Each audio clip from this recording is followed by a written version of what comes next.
Hello, beautiful peasants, and welcome in. Going to be another lovely day at the tavern, so let's get right into it. Hello, my name is Mia, and I sculpt tabletop minis for a living. Doing this for about 6 years, and about a year ago, I switched to primarily just sculpting Patreon requests. So everything you see today is going to be something that someone envisioned, described to me, and now I'm going to make that possible, no matter how difficult it is. And you'll see what I'm talking about today. But I love what I do, and really keeps things fresh and keeps me growing as an artist. I stream Monday through Friday, starting around noon Eastern time, as early as 11, as late as 1, like today. And yeah, that's the intro. Let's get into the fun stuff. So first things first, it's another day, which means another freebie. If you hop into our Discord, or you can go straight to my Patreon, that'll be linked in the chat and in the description. I share a free 3D printable model. Today is this beautiful woodland queen. So yes, you can download her totally free at this link on Patreon. And the files are at the bottom.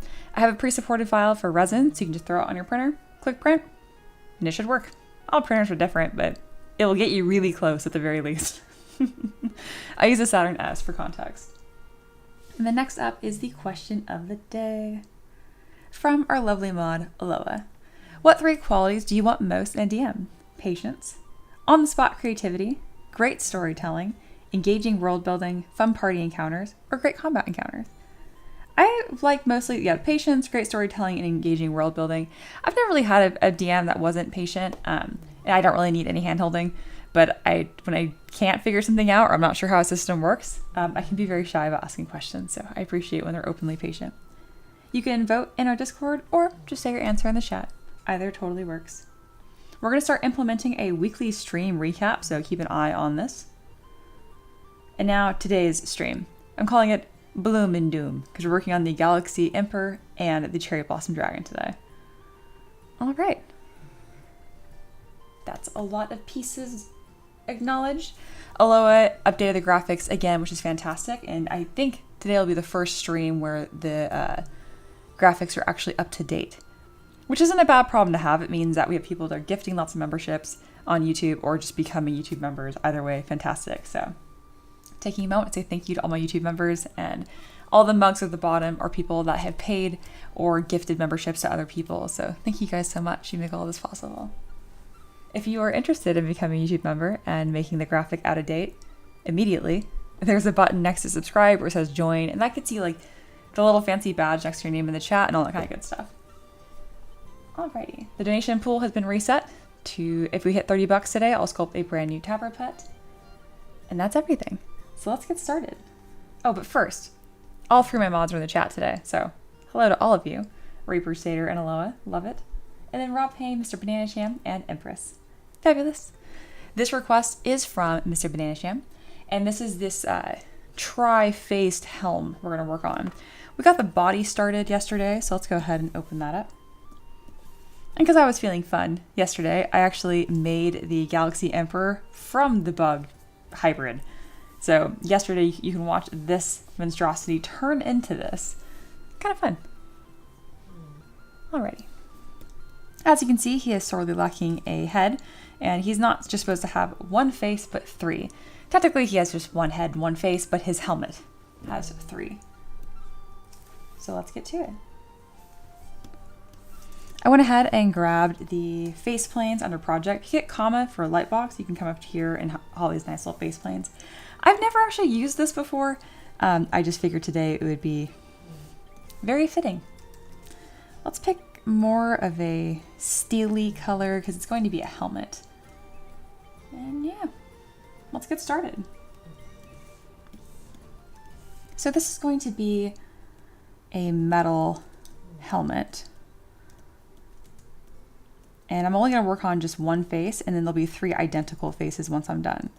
This is going to be interesting because I'm going to want to have a lot of really clear flat planes, but I'm also going to want it to pretty much look like a normal human face. Hey, Monkey's here. Hello, hello. Greetings, Monkey. We're working on a 3-faced helmet today, which, like all great things, must start with 1.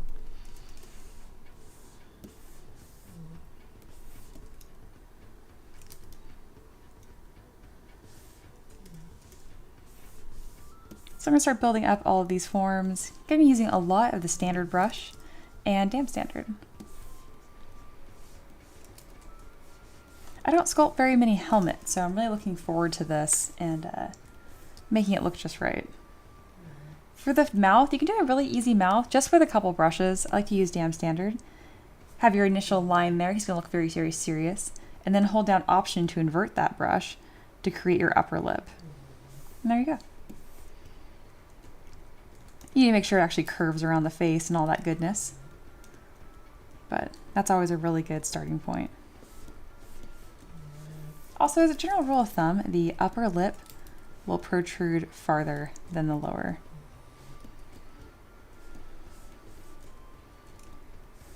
I might keep some like interesting odd shapes here to really make sure that looks like a helmet, and that's why I wanted to have the face planes here. It's going to help me keep that together. What perfectly normal human things are we fellow humans doing today? Monkey says, as a normal human. Yes, we're working on this tri-faced helmet. It's going to be a fun one.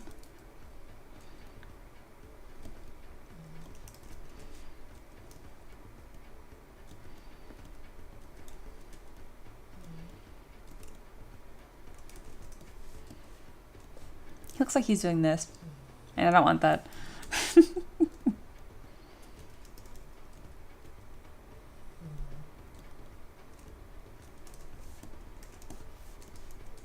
And this is a perfect warm-up. Sometimes I'll take stuff from my Pinterest board and create it on stream, but other times when I have a model that has a very demanding like focal point, like this one does, I'll work on this just in the warm-up. So we got about 30 minutes here. And Bruce is just letting the weight of existence crush them. Very nice.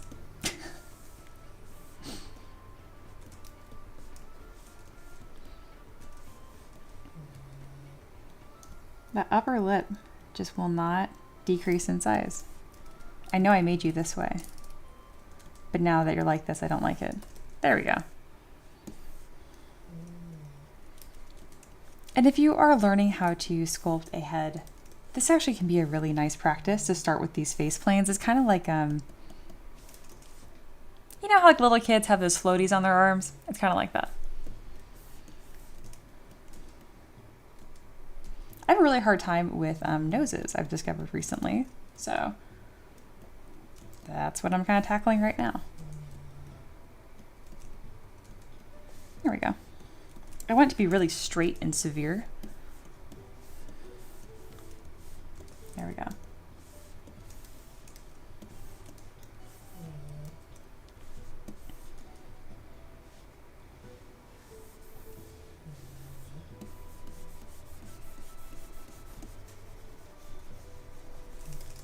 But yes, how are my peasants doing? How was the weekend? I know many of you guys had a long 3-day weekend because of Memorial Day, and then in the UK apparently yesterday was a bank holiday, which I don't even know what that really means. I find that really funny. Do banks need holidays? Do they get tired?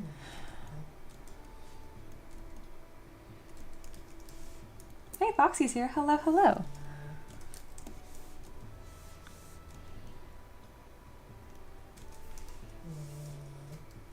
All right, I'm gonna import let's put a sphere for his eyeball here. And then we're gonna break these apart to make an upper and lower eyelid to give us maximum control. Also just kind of adjusting the silhouette as I go. Again, having these really long, severe, sloping shapes. His mouth looks ridiculous. We're gonna just get rid of the mouth entirely. I'm gonna try it again. As I kept adjusting the other forms, I was like, oh no, he looks silly. All right, that's gonna be the chin bump there. And then we'll have that lower lip and upper lip. There we go.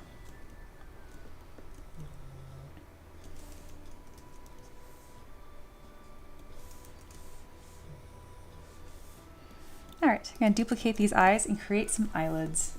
It's a really simple process. I do Command-Shift-D to make we have now 2 sets of eyes, so 4 eyeballs total, and I split these in half, polish by features, and then close holes. And then a quick zero mesh by half. You get something that's really nice and low poly, and That's how you have an upper and lower eyelid. Just don't forget to inflate it a little bit, because otherwise you're not even going to know that it's there. See? And now for the top half. Same thing, polish by features, close holes, and then Z mesh with half enabled. So I have a custom UI that I use. Oh, cool. The multi-phase helm reminds me of this. Absolutely what I'm going for. Perfect. And at any time, if you guys have any references or just like inspiration, memes, whatever, we have a Discord server. We can hang out there and post those images, because by default, you cannot share such things in the YouTube chat.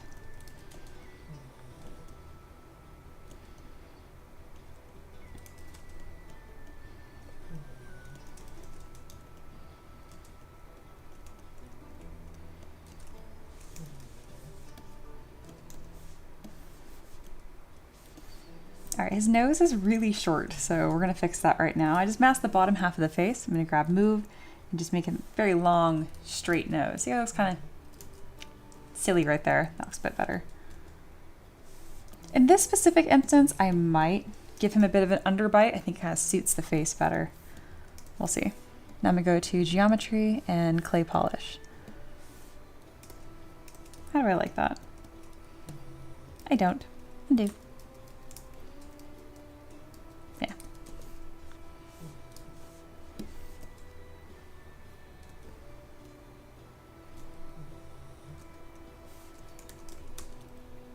I'm not certain what I'm gonna do with these ears, honestly, because he's gonna have faces on either side of his head. So for now, I might just flatten them, but if I want them later, it'll be difficult to construct them, so I'll just leave them there for now.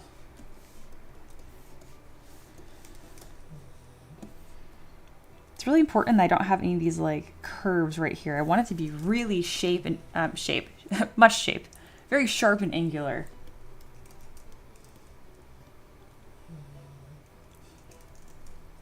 And the Reaper says, thanks for the sub. Yep, that would have been from Alexander.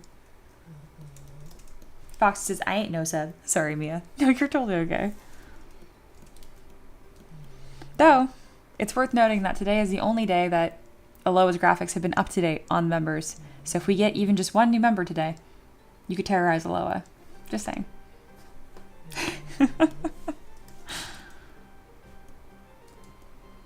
Because I know it's more valuable to you than emojis or a badge.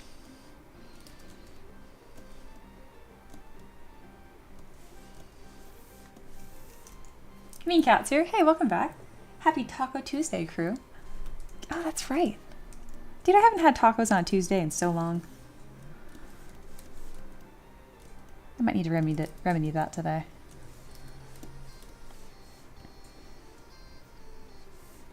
Aloha says, hey, don't do that.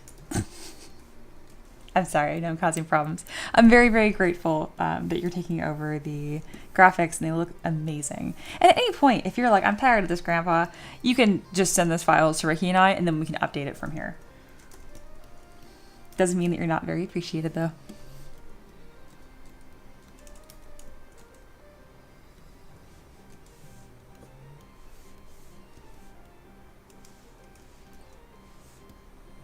All right, looking very sharp and severe. A little handsome Squidward, but that's kind of what I was going for.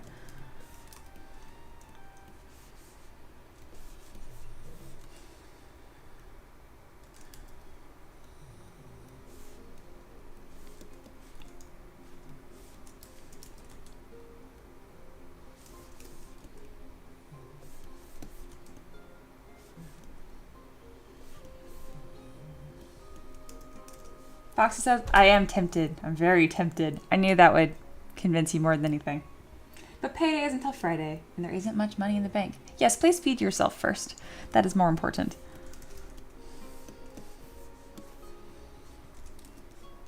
Aloha can always be terrorized another day.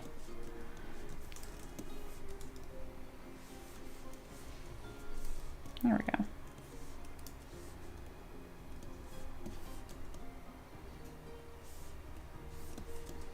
Giving him this like little Muppet mouth that he looks just very disappointed dad is extremely funny to me.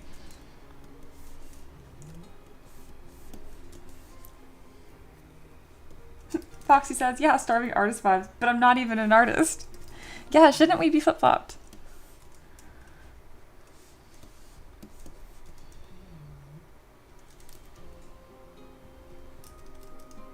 He looks like he's had too much lip filler.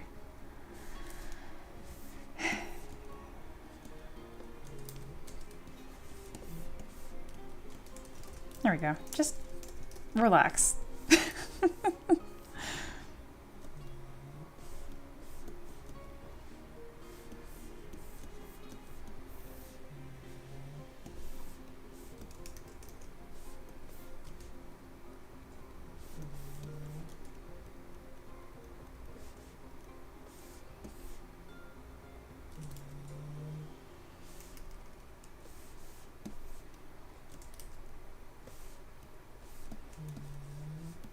Sweet, making some good progress here.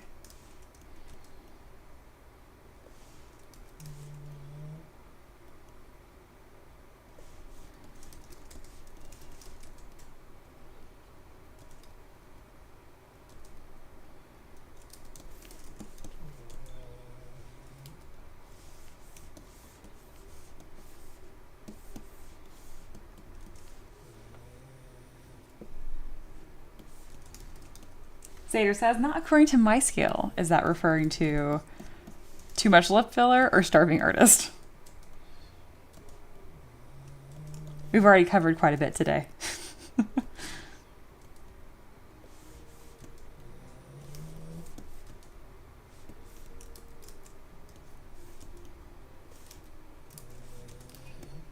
So now I'm starting to kind of just like push and pull the face and kind of see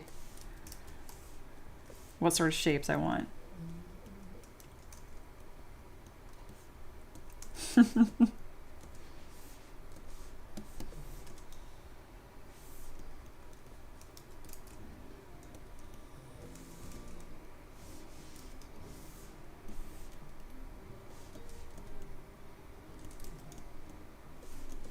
All right, let's start getting these other layers and horns and jewels and kind of cool stuff added here. I haven't decided how exactly I'm gonna go about doing that. So now I have to figure that out.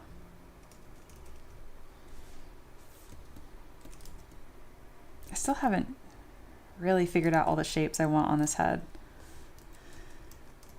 I knew you were gonna be difficult. That's why I didn't do you yesterday. I'm glad that I didn't.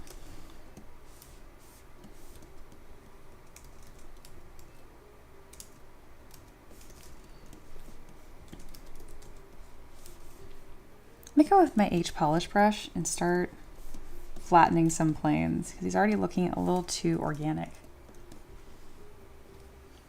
Mr. Banana Shem says M3DM, more like MDMA.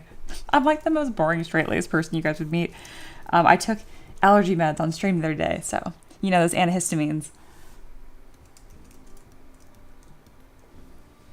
Oh, it's very sweet from Foxy. Whoever needs to hear it, no matter what shape you are beautiful. But also, if you have self-improvement goals, you go, girl. Or boy. But you go, girl has way more of a fun ring to it, let's be real.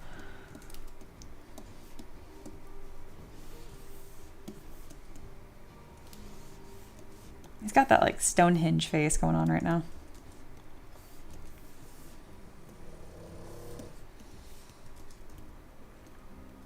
There we go, looking a little more helmety.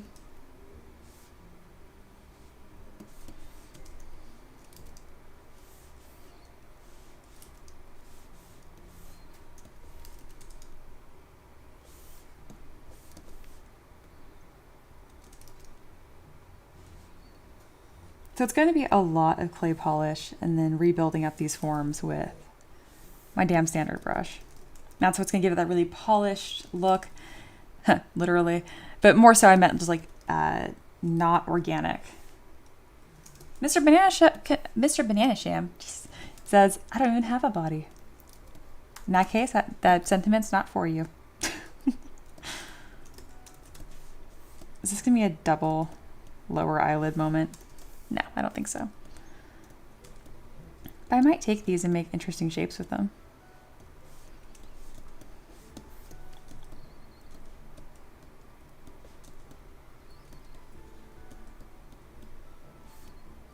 Yeah, that could be interesting.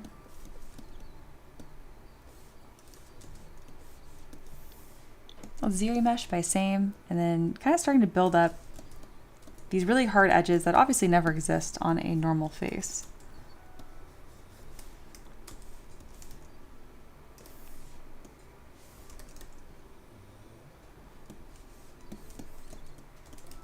So I'm using all those lines I created earlier, kind of like a guideline of sorts now.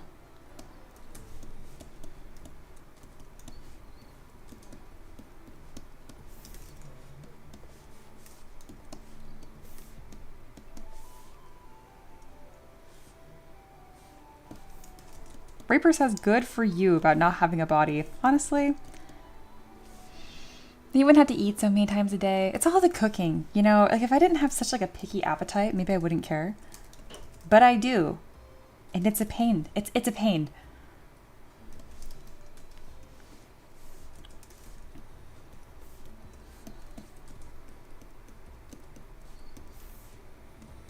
So he does have horns. I don't want them to be too like classic demon. I want them to be more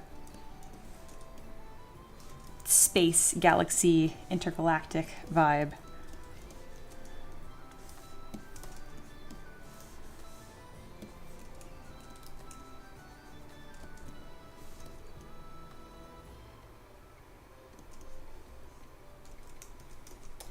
I also think this would be a good time to bring in some aspects from the body, like these jewels I was working on, because these are supposed to be at the base of the horns, I believe. I have the request pinned in front of me so I can review it. But I already have these shapes all over the rest of the body. This is me perfect. Sitter says, Mia, good point. I'm not a picky eater and a good cook. That explains a few things. Yeah, I'm a picky eater and I'm a good cook by because I have to.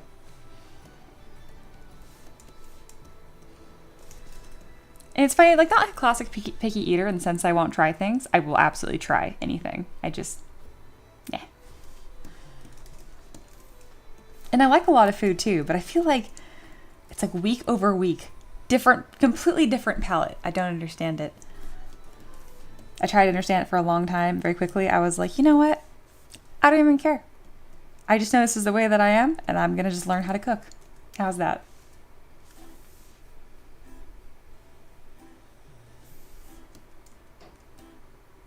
Hello, says Mia, floof hair day. Yes, this is its natural state. This is what it likes.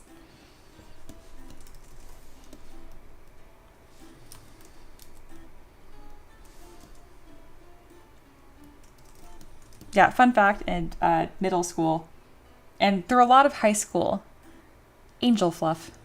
That was a regularly thrown around term. To the point where I would just respond to it. It was like my name. Mean Cat says, do you sculpt using mashed potatoes as well? No, we didn't play with our food much at the table. Yeah. I actually really, really like mashed potatoes, so they'd be around long enough for me to make anything out of them.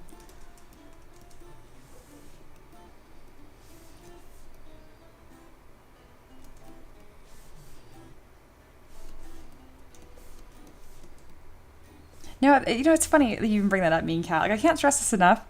I did not sculpt at all. I didn't play with clay as a kid. I barely played with Play-Doh.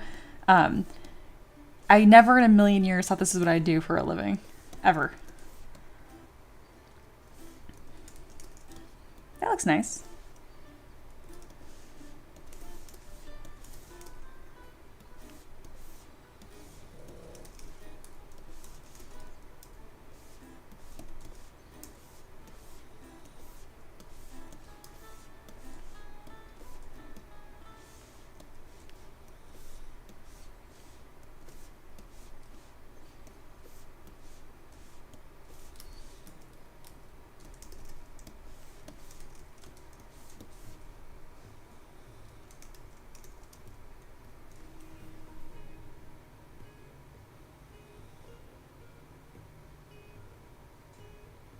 Sater says, I had a professor call me out the other day on a class call saying, yeah, Mr. Hine, you look like you know your way around some food.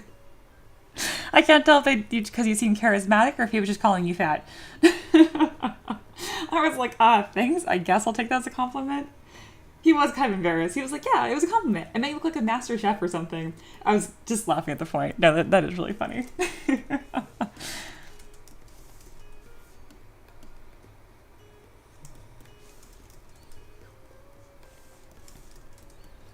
All right, let's figure out some sort of horn situation.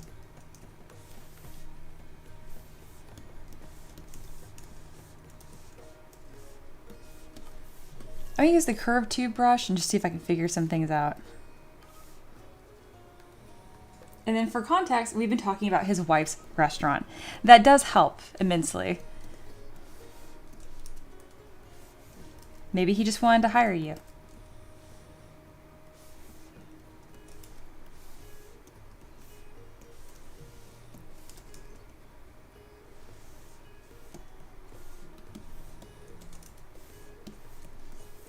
It's a little different than what you had planned. But you know, I went with it.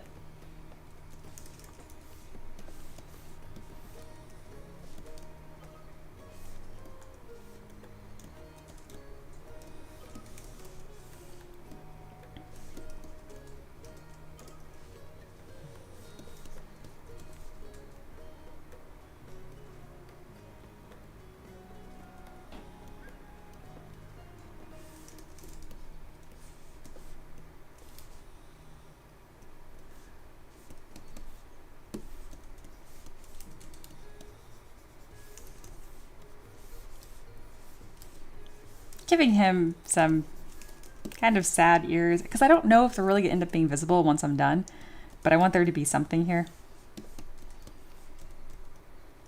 So I'm just like tentatively doing enough work to get by, and then if it's actually going to be visible, we'll give it some more love.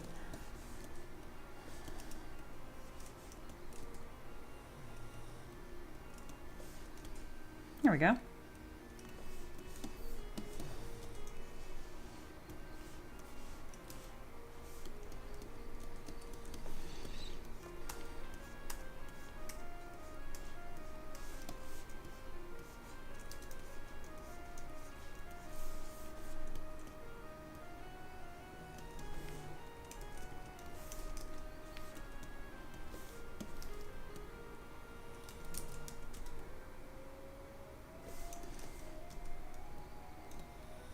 This is really coming together.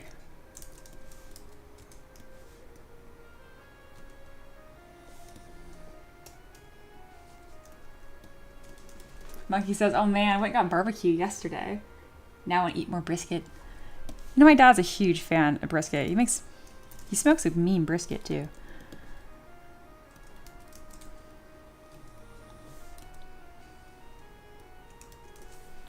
Reaper says, this reminds me of Galio from League of Legends.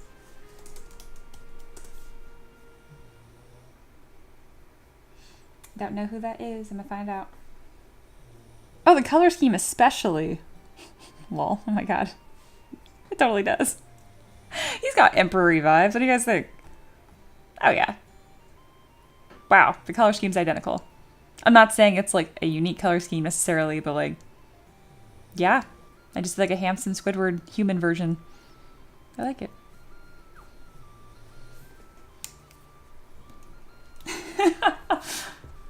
Aloha says, am I saying that right? Galio? Reference? I'm awake.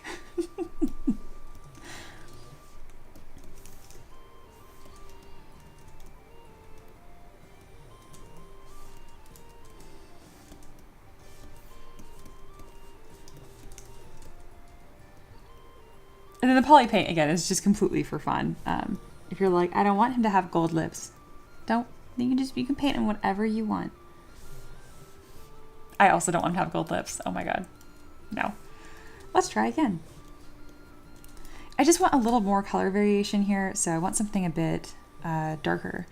Let's go ahead and change this to drag rectangle. I want just to add some depth here.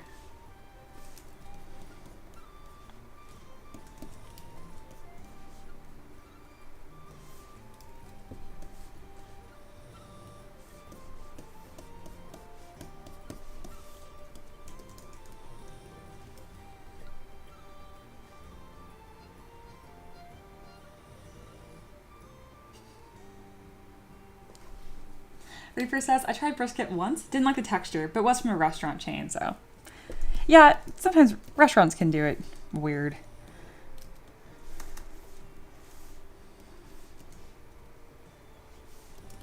how do I want to interlace these? I don't want it looking too organic at all. I really want this to look hard surface, statuey. Just some cool shapes.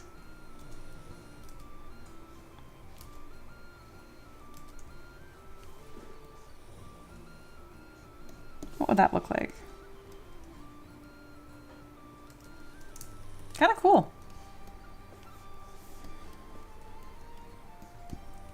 And especially if on the back of the head I can have some almost like filigree-like shapes.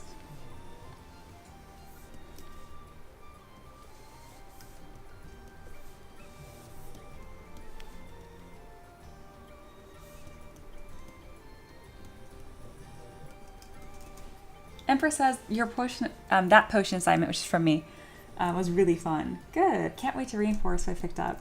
And that's exactly what those assignments are for, to kind of build your confidence and having fun. You're doing fantastic, Empress.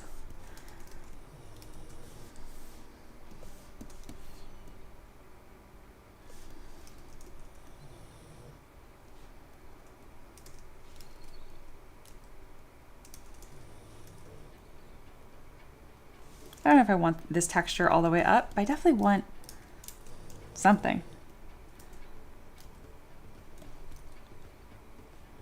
I don't know what I want, so when in doubt, I just do it anyway, and then I decide after the fact.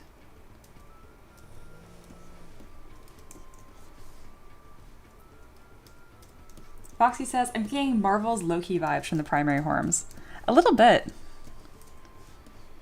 Which I might shape them to look more like a halo. Something more like this. I just haven't decided yet.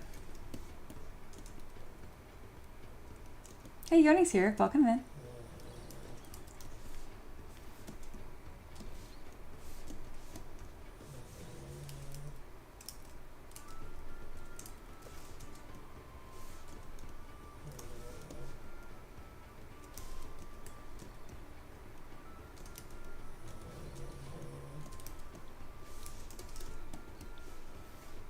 I don't like the shape of them as much from the side, but I can adjust that.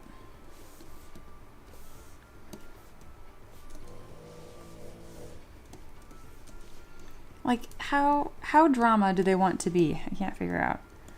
It would be like this. That's almost giving like bug vibes. It's cool, but I don't think it's of the vision.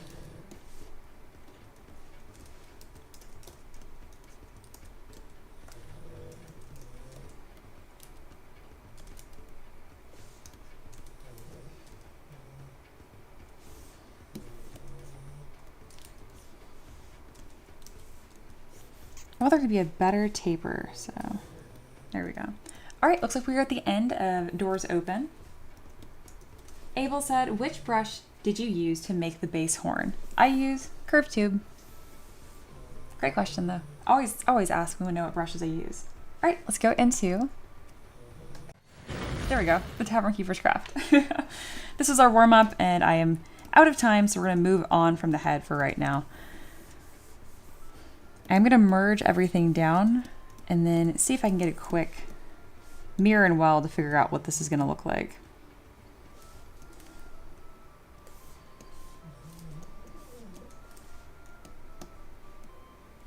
This is closer to what he's gonna look like.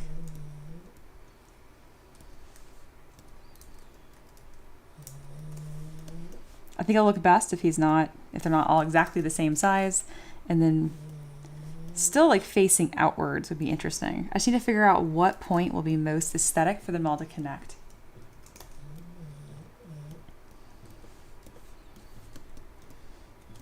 I knew these lines on the back of the head would really come into play for this.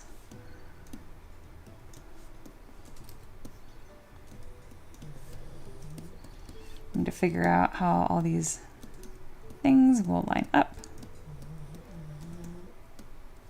And again, it's not, he doesn't actually have 3 heads. It's supposed to be a helmet. So I'll need to do some finagling on the outside rim of it. So it looks like he set it, on his head. So I can probably do like a big metal collar to really get that shape across.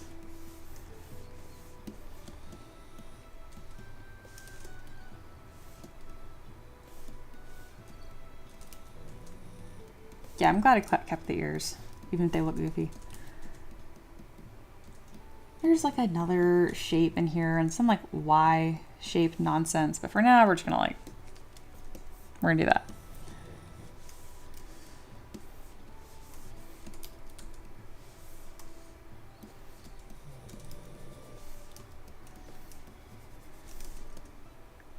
Can't make it too realistic.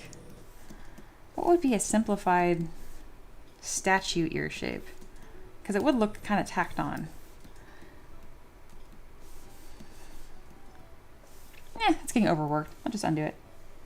If you don't know what you want to do to it, don't draw more attention to it. For a tip.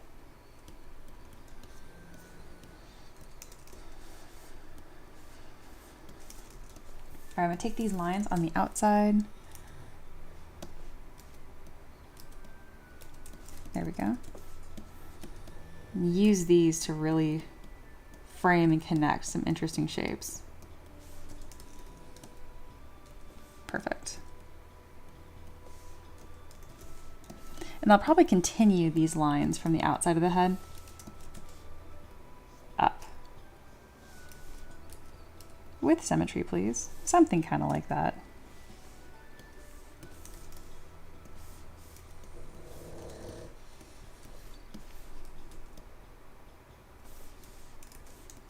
Yeah, that's cool. That's very similar to what we're doing.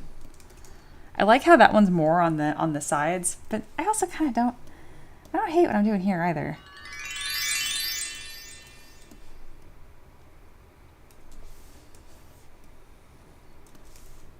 Where did these come from?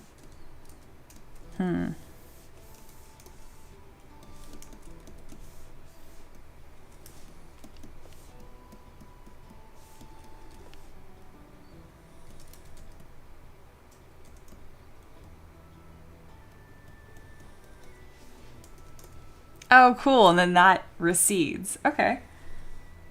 Very cool. Oh, yay. Water check. Thank you, Paint, and welcome in.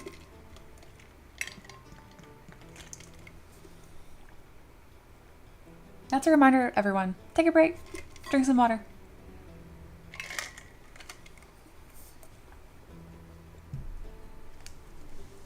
Sater says, I don't like that the side faces are bigger. I wonder who made that choice. It is a little interesting. Overall, it's pretty cool, and I really like all the faces and the shoulder pauldrons. They might just be like almost the same size. Like right here, the side heads I have are already like 10% smaller, but they don't even look like it necessarily. Here we go. I think more of that tilted down look, and then adjusting these horns to be not quite symmetrical is especially going to make it look more like a crown.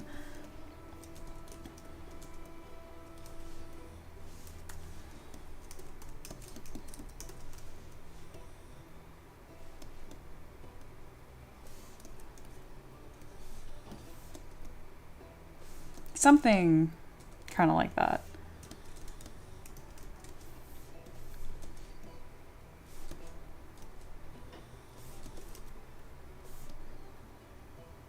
This looks insane. Oh, this is so cool.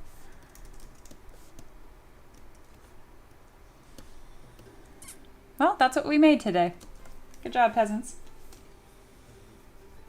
Empress says, Mia, if we have freedom, could we spare a face on the guy's shoulder? We might. We might need to. This is so cool. Sater says, look at the first one I posted. The sides are like 30% larger. Oh, on this one. Yeah, they are. That the chins go lower. I mean, it's okay the chins are lower, just the fact that the heads are bigger. You're right, that is kind of odd.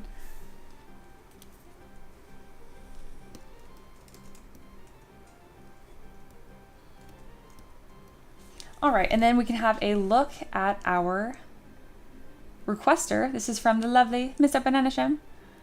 And I want to show it to you guys so you can see what their sketch was. Hopefully they're not shy about me sharing it on screen. But yeah, this is what their concept was. It doesn't have that third face on here, but they do specify what it would look like. So I'm going to read the request on what the helmet was supposed to look like. This is their sketch, and then this is what I've made so far. He wears a helmet that has 3 faces, each with horns above them and each equidistant with jewels. I think we did pretty good.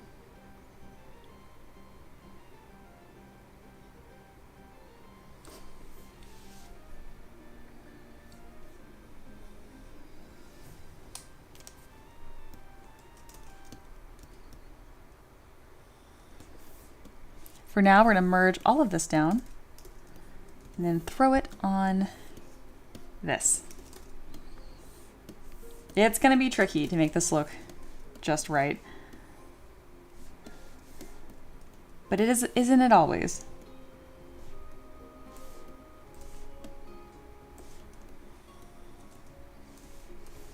That's not bad. Just throwing it on there.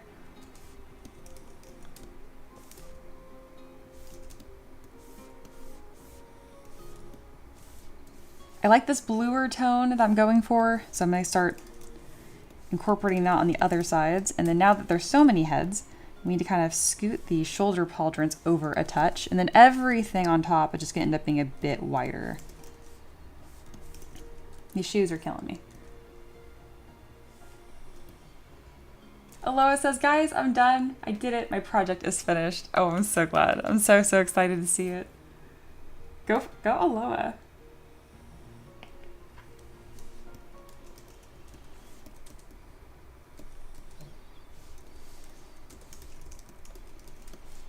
All right, I did not make the neck converge in any meaningful way to the body. And you know what? I think making the neck make sense is going to be difficult for a lot of reasons. And it's really, again, it's not supposed to be 3 heads. It's a 3-headed helm. So what we're going to do is a normal neck, or as close to what I can make a normal neck look like. Oh, what is this? I kind of love that. Not what we're doing today, but I really like this weird thing too. The floating eyes, isn't that cool? All right, not what we're doing though. Back to this so I can make this make sense. I just need this to be roughly in the right shape, and then I can go ahead and make that collar I'm talking about.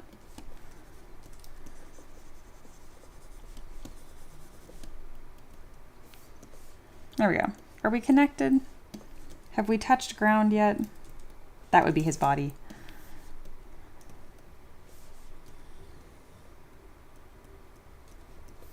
And then he would still have these muscles that come from behind his ear and stretch to his collarbones. So let's kind of just strike those out and then fix them. I know he has a ridiculously long neck. We kind of need the room, honestly.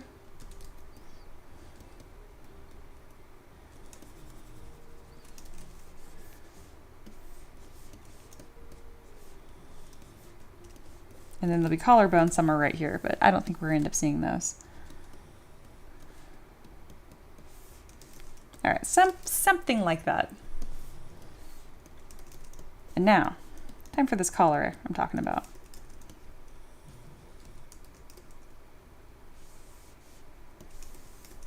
Monkey says the side heads need to be straighter and more on the side. Says who? I like how they look. David says, good morning. Mia, I haven't really been able to work on much till now, so I won't have much to review. That's okay. You've been cooking. Take a break.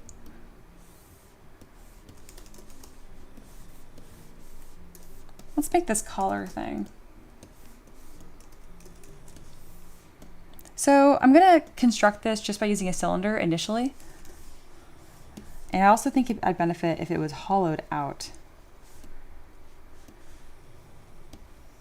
There we go. Perfect. And then I'm gonna turn on double and I'll open up the front of it here. I got plans.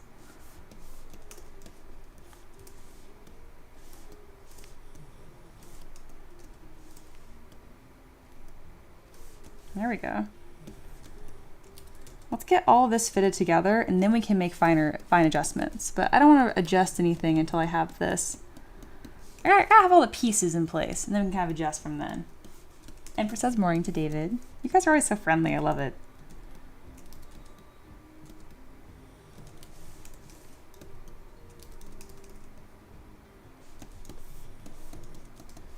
Also, I gotta kind of bevel this too.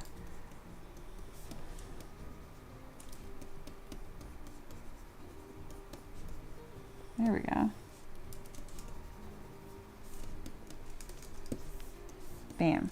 And then these are the exact same size. They don't read quite as well. Let's go ahead and try to give them a little bit more separation and scoot them in a bit. Reaper says, Mia, maybe make the extra head's horn smaller so the main head stands out. You guys have got to leave the head alone. Stop it. I appreciate it, but we're literally not working out right now. I'm getting the collar done, but I appreciate the input and whatnot. I want to let it sit. So we drafted the head in the first 30 minutes of the stream, but now we got it. It's kind of like if you guys ever made a quilt, probably not. You make like a bunch of granny squares and you stitch them together, that kind of thing. We're at the stitching together part, so I need to get everything blocked out before I even worry about the fine adjustments, like scooting the head over, scooting the horns over, all that kind of stuff. You guys might be totally right. These are great suggestions, but no, stop it. Read for Christ.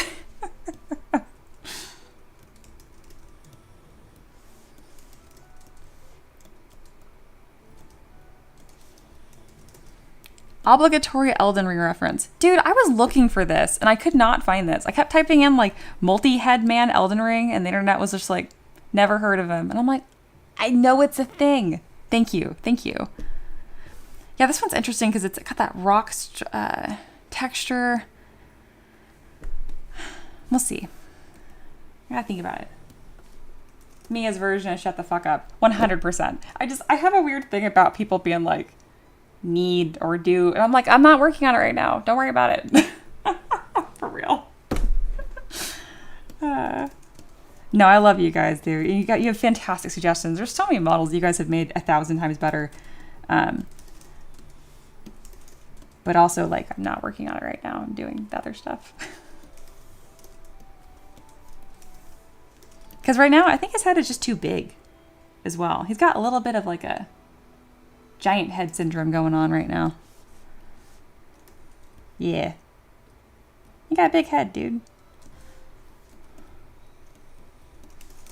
I know getting this collar is going to be so cool and really get that like emperor effect.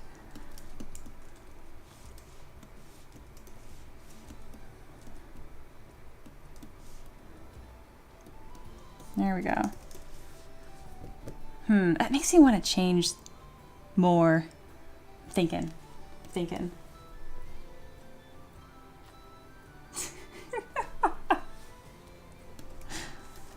It's also like the beauty of having like a really creative chat. Like Monkey has I don't know if you guys have Googled meditating monkey, but if you haven't, you need to.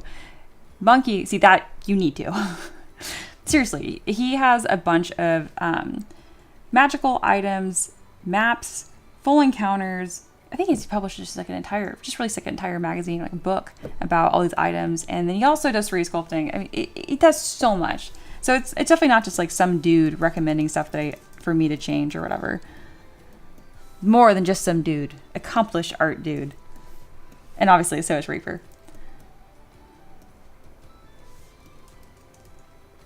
Monkey does art? Oh, crap. See? That's what I gotta talk about it.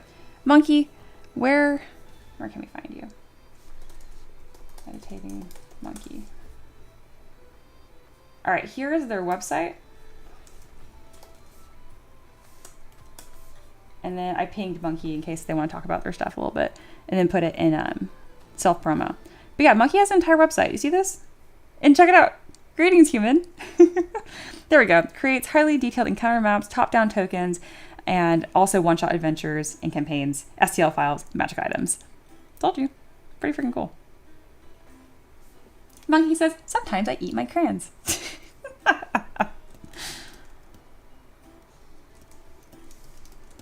But also you should throw money at them as well.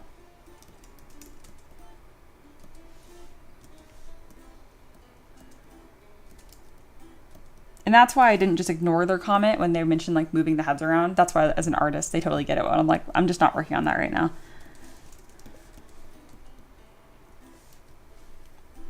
Yep. Yeah, I'm so glad that I brought that up. All right, and then this is looking good. Let's get some more detail. All right, we're gonna apply.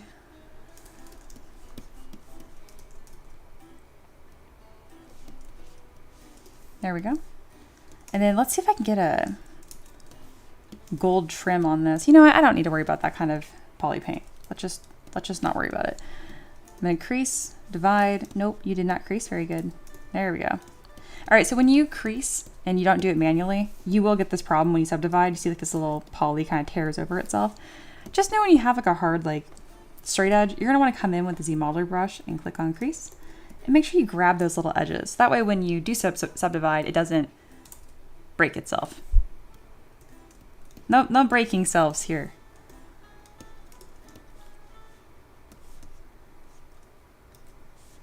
There we go, looking good. I'm gonna make this a little bit smaller. Duplicate another copy and kind of scoot it down. Yes, layers. I like it.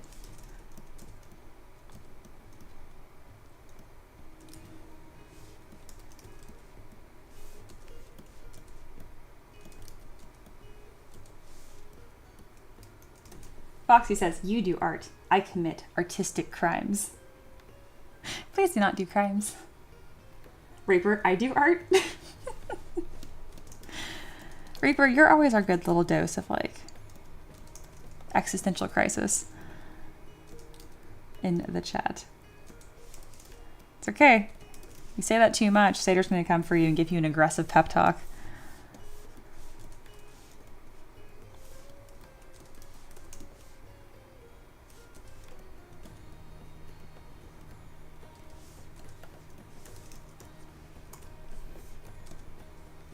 All right, I kind of spaced these a little equidistant. Do I want these to have a more interesting shape? I don't know. Yeah, that's good. Okay, I know that looks better than it did before, and I'm happy about that. Let's merge those pieces down. Poly paint. I hate the shoes. I need to work on the shoes too. Okay.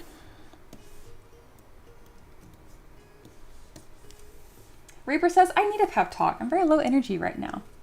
Ooh, okay. Chat is super good at that. We're hyping up Reaper right now. Grab a drink and a snack first. Maybe stretch. Maybe go outside. Breathe some big fresh air. And then, now that you're a little bit charged, or at least moved around, you're awesome. Just play, even when you're just like kind of doodling and screwing around, you still make awesome stuff. And you have such a good understanding of how to explain complicated things in a simple way. So if you need to, maybe just think about that, you know, try to break things down very simple because you're super good at that. Just have fun. You got little dudes that are waiting to be created in your brain. Make them exist. I believe in you. I know you can do it.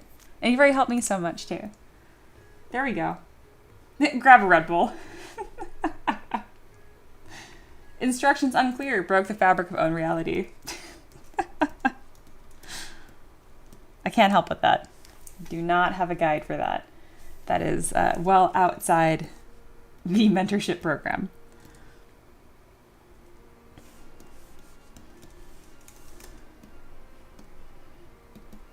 Thank you. Come again.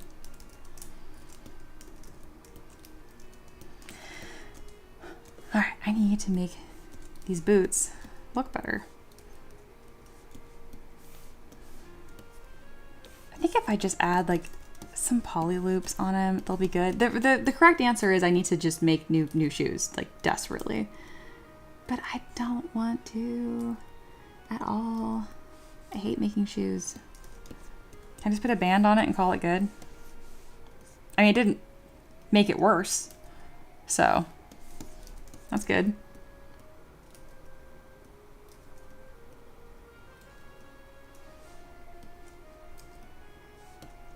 How many lines are too many lines?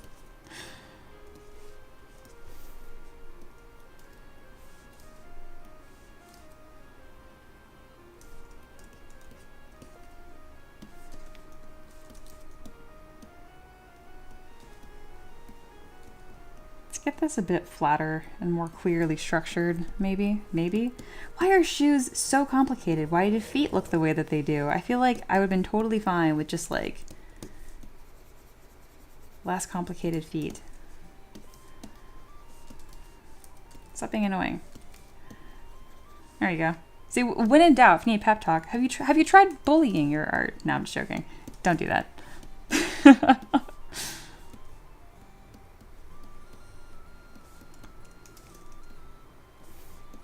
All right, that does look better, actually. So, cool. Made any improvement. Win.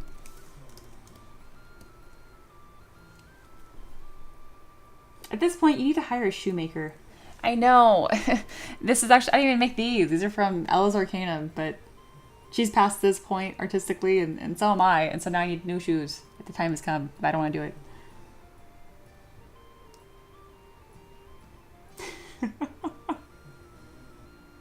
Aloha says, Mia, the Council of Modeling might have to step in soon to address your recent shoe modeling allegations.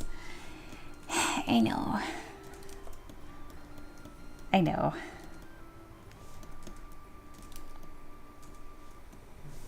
Maybe if I start doing it, I'll actually turn out like, you know what? Shoes are fun, kids.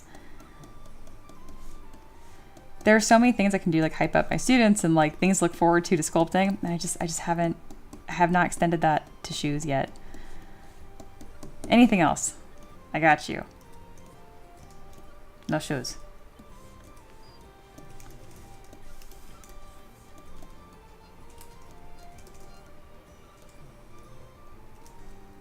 All right, now that we have this roughly in place here, it is time to start messing around with the heads.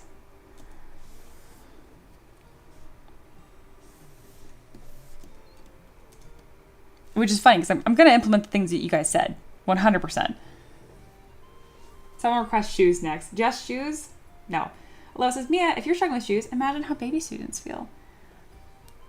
I know. I know. We don't talk about it. Next. All right, so I'm gonna take the heads off first. And now move them around.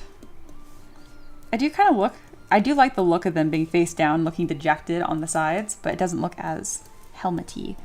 So let's just see what happens if I pin them on the sides of the head. Because that looks disturbing, right? Like it's kind of tearing, you know? We'll see. Oh, Monkey has told us how to make shoes. Let's do it. Monkey says, step 1, pin sphere. Done. Step 2, elongate sphere. I did it. Step 3, place sphere on foot.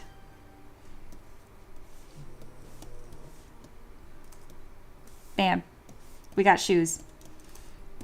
Tell me why it doesn't even look that bad. Like, I was mostly doing this as a joke, and I'm like, you know what? That's actually fine. It's actually a really good start. Would you rather model shoes or feet? You know, I've never had to sculpt feet, so I don't know.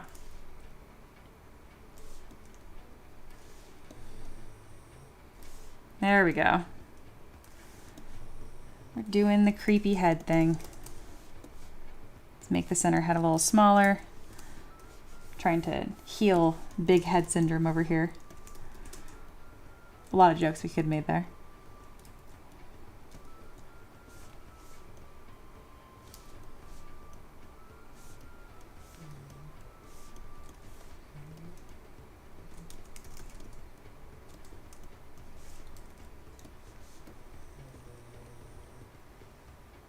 That is so disturbing. I love it.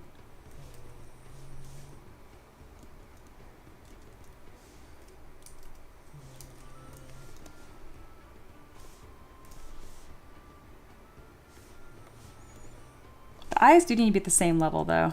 Having this lower just doesn't make any sense.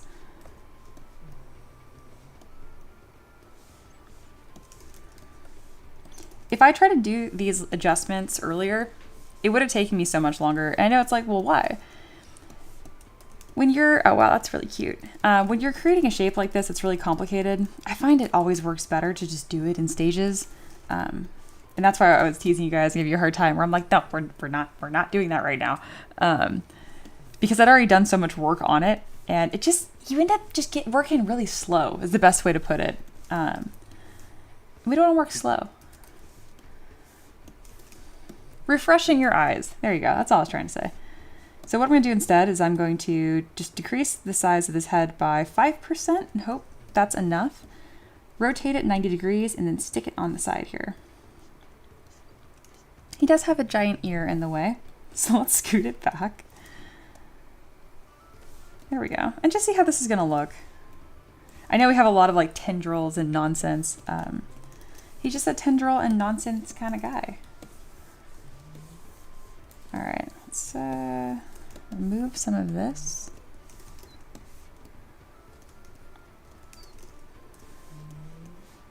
I think another 5% smaller.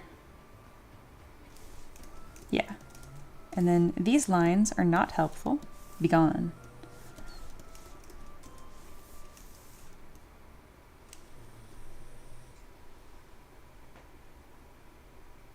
Mikey says, I would like to request a unique monster. It is made up of shoes and elbows. Is this because of what I said earlier? Look, I'm doing the thing you said about the heads. I just didn't want to do it at that moment. Don't do this to me. Mr. Banana Sham's back. Back, I had test review. All right, hope you did well. Oh, you mentioned you passed, that you did well. So very good. I hope the review also made sense. The 3-head moment is happening soon. It's going to be awesome.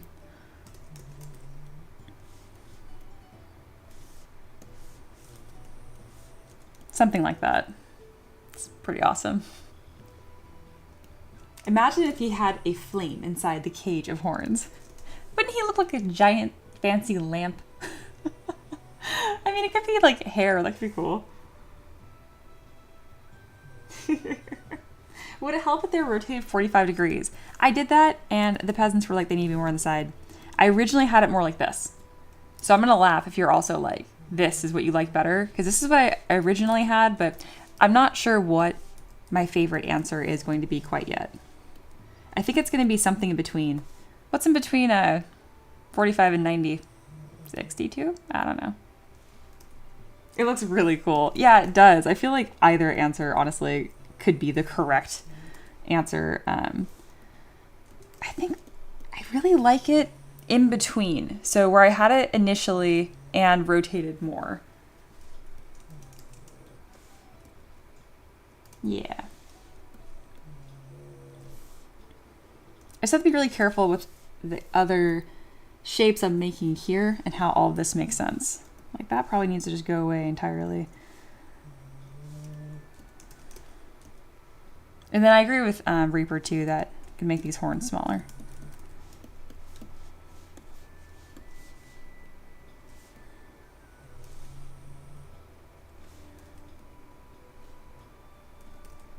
Wow, you're really difficult to adjust when you're not in symmetry. Why'd a head be like that? All right. I also don't like that shape from the side, which I said earlier and didn't fix. And now it still isn't fixed. Who could have known? There we go. I got some cool stuff going on. All right, I can mess with that more later. Is perspective turn on? 135. 135. Meant the opposite way. Oh, you mean more on the back? Then never mind. That's a new suggestion. What the fuck? I love that. I don't know if this is exactly what you meant. I don't know if I just misunderstood it in a new wrong way. But what are we thinking, peasants? Like, oh my god. It needs adjustment still.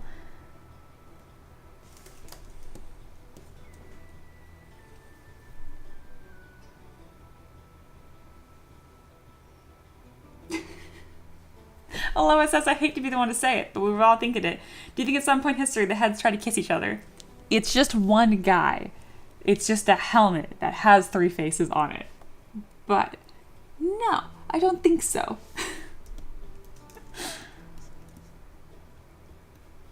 Mr. Banana Sham says, no, that's what I meant. So yes. Good. I think you're right. I think that was the best so far. I'm gonna delete it entirely just to be confusing. And I need to fix these horns from the side because they're not perfect. Not that we strive for perfect, but this curve here needs a little bit of love.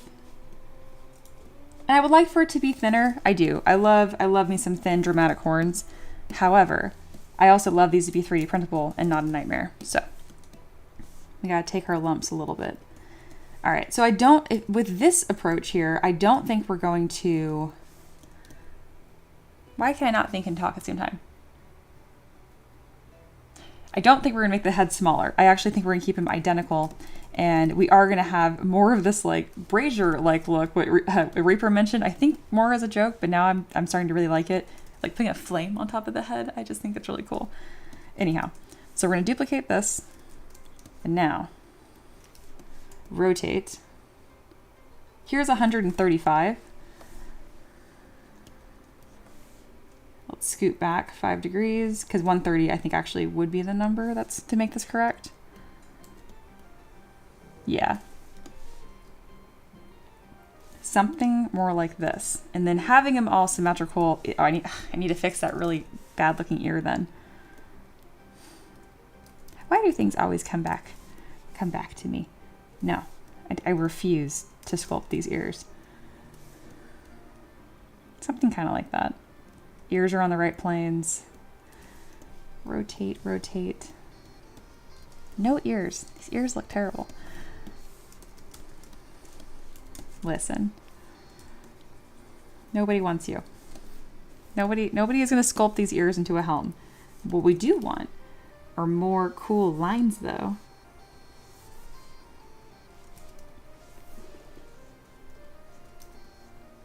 These lines vaguely remind me of the Titan lines in Attack on Titan. Vaguely.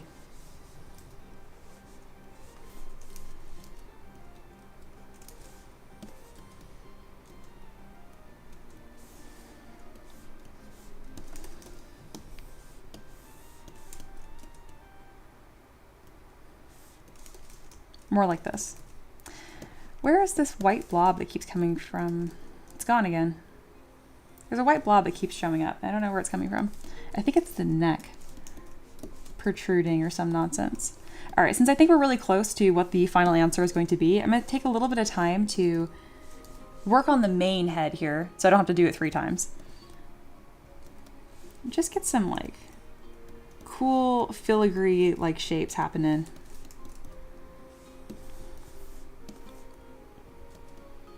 I love that this model fits in my library so nicely while looking totally different than anything else I've done before.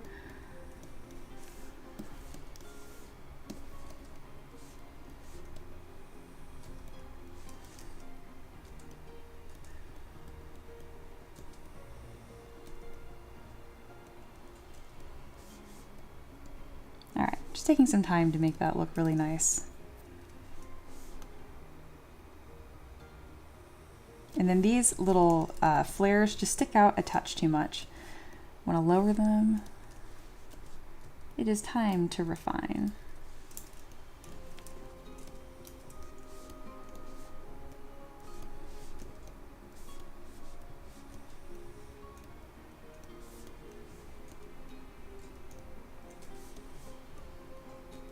There we go. If helmet, why ears? Exactly. If helmet, what ears? If helmet, who ears? Peasants be peasanting. Oh, I love you guys. Foxy says, can you make it so that all the horns meet in the middle? I like it. Hey, Show is back. Hi. Hello, hello. Have a good stream. Thank you. Mr. Banana Sham says, I was thinking horns could be the refactoring crown. All right. Is that already a thing, or is that what you're calling it in your world? Because I wouldn't be surprised if refactoring crown actually is something. No, it is not. Google's like, what are you talking about? Just making sure, because I wouldn't be surprised it's already a shape. But yeah, I think it'd be cool.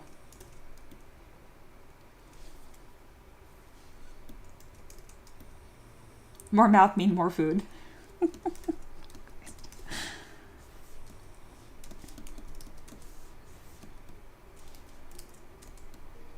All right, I'm just adjusting the head a little bit here.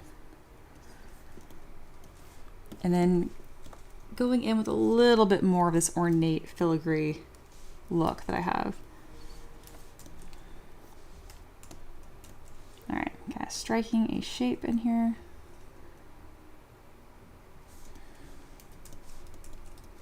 I feel like there needs to be some sort of shape, some sort of Art Deco coolness right here. Mr. Banana Jam cries in autocorrect. Yeah, and I could not figure it out either. Refactoring crown. Yeah, I don't know what the word was there.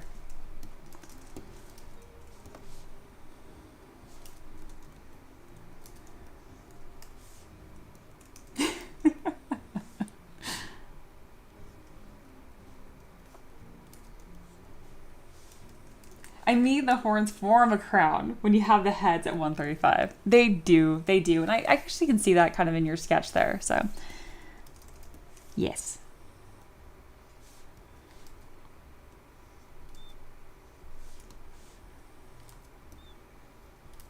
I'm just playing with shapes right here on his cheeks to get some sort of something going. De facto crown. Yeah, that makes more sense. Yeah, that. I like it.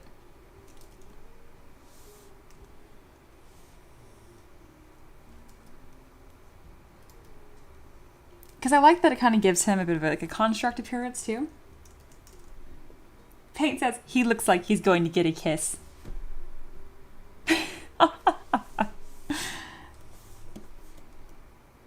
That's why we're adjusting.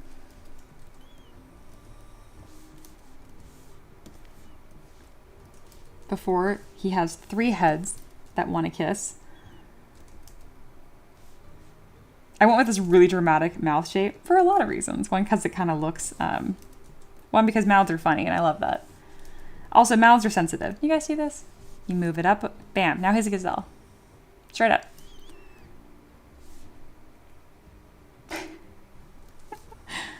But on a real note, we need to calm these down.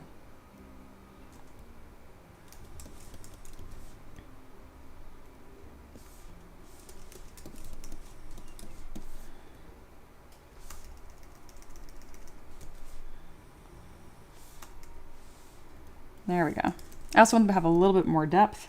And then generally speaking, the top lip is thinner than the bottom. And because they are similar to the same size, that's what makes that kissy shape, you know?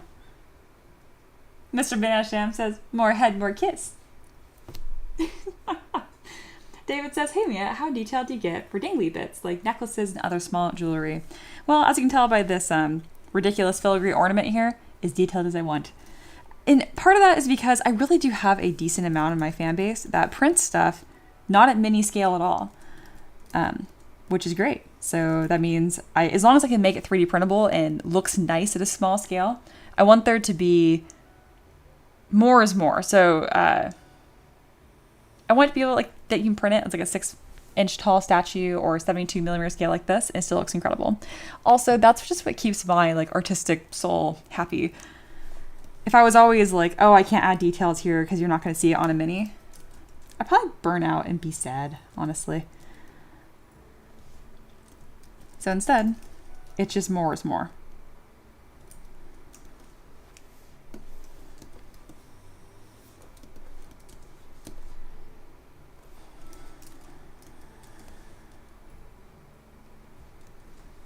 All right, I'm trying to make this upper lip not so big, and it's just fighting me. There, ha, I win. All right.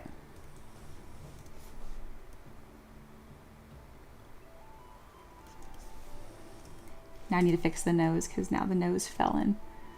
Not the nose.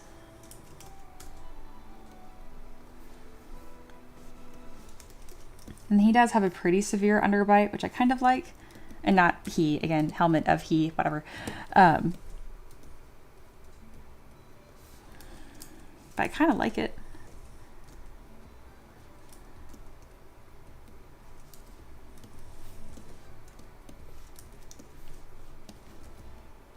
Let me use move and backface mask to fix my volume problem here without goofing it up with another brush, because that's what I keep doing right now. Haha. New technique. And then I'll exaggerate that border using damn standard but inverted.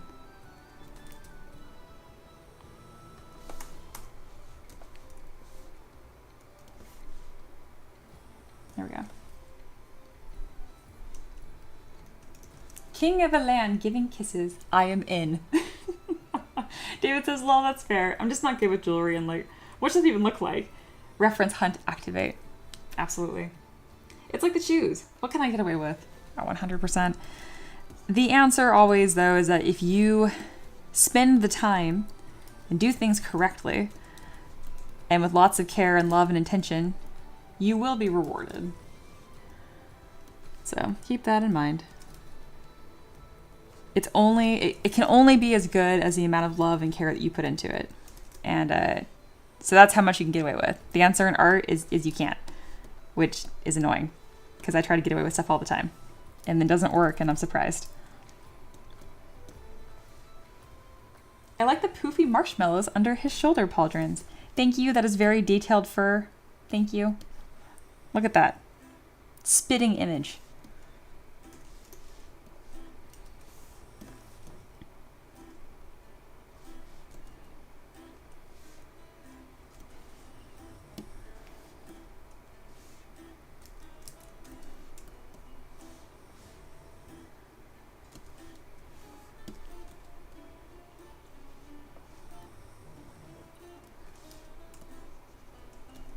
Still have not figured out what shape I want under the eyes.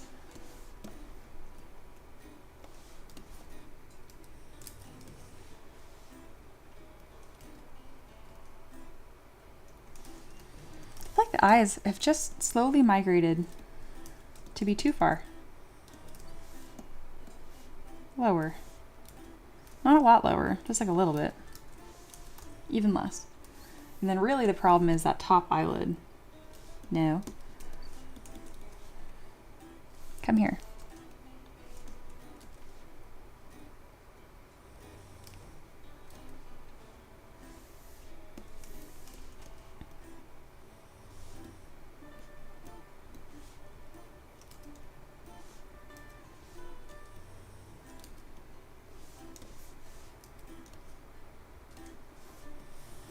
Have we overworked a little too close to the sun?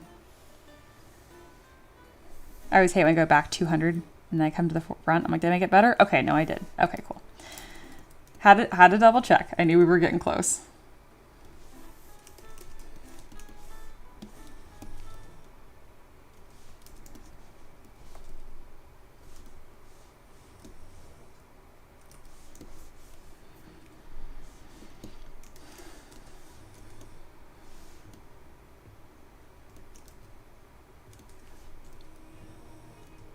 Now widen those a touch. I think that's looking pretty good. Let's try another head test. I think his whole head needs to be a little bit wider. Stop it. Just a smidge.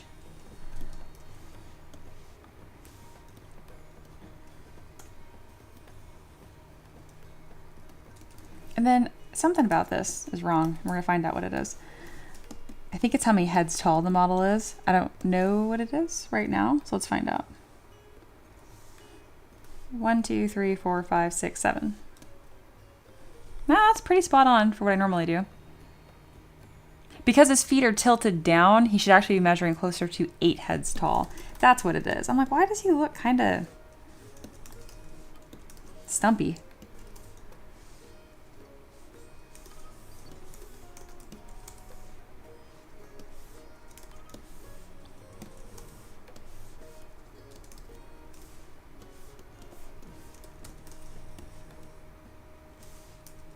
That's better.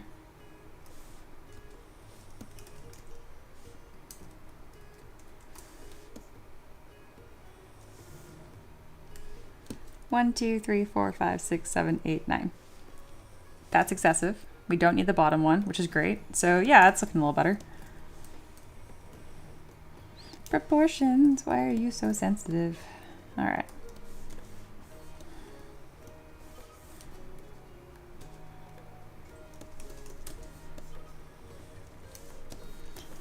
All of these pieces need to be doing something. Something that they're not currently.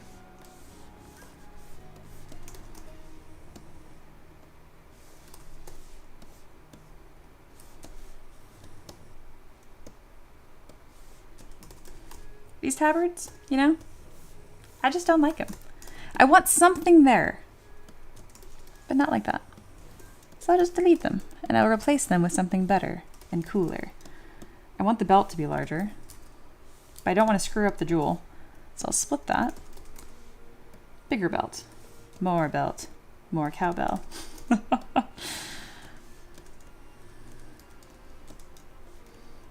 Just trust the artistic process. Don't worry about it. On a real note, tell my students if you're just like, what the hell is happening? Ask questions. There is like meaning to be found in the gibberish, but if you're like, I cannot find the meaning, you have gibbered too far. Gibbered too-ish. Let me know.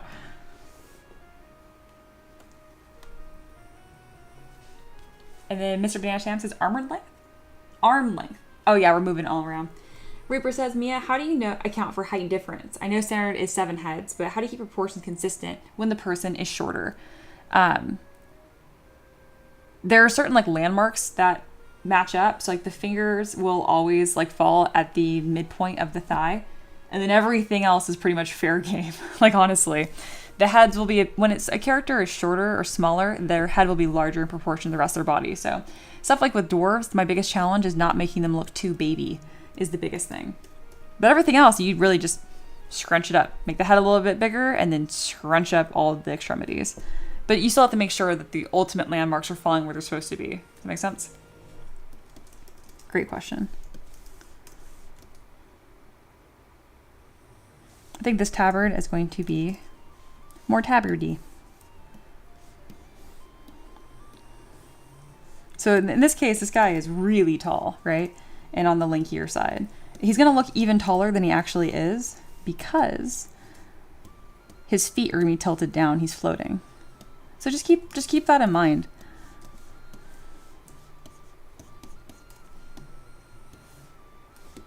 Yeah, this more squared off tabard is going to look much, much better for this character.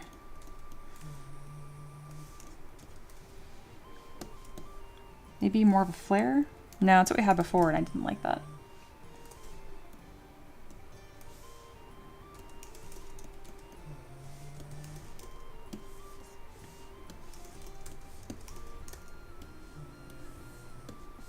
His feet are also still small.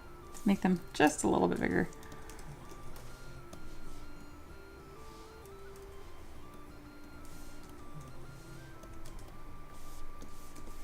Then we're gonna add more bulk to the sides. My brushes are being silly, and it's because I adjusted something. I don't remember what I did, so I'm just gonna reset all brushes. Bam. All the back. Making those larger, bulkier. And it should be because this is this heavy armor suit.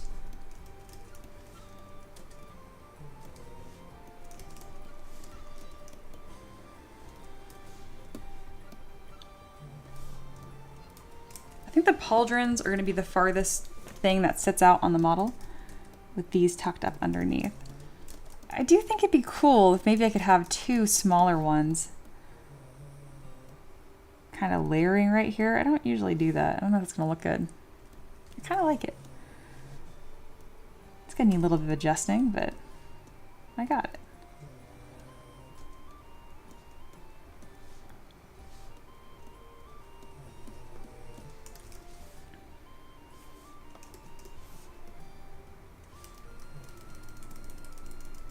I'm going to undo it. See what shapes I have. All right, so those are the same.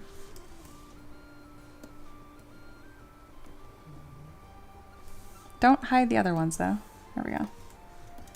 Yeah, then maybe I can actually layer those out a touch further. I got a lot of cool options here. A lot of fun pieces to play with.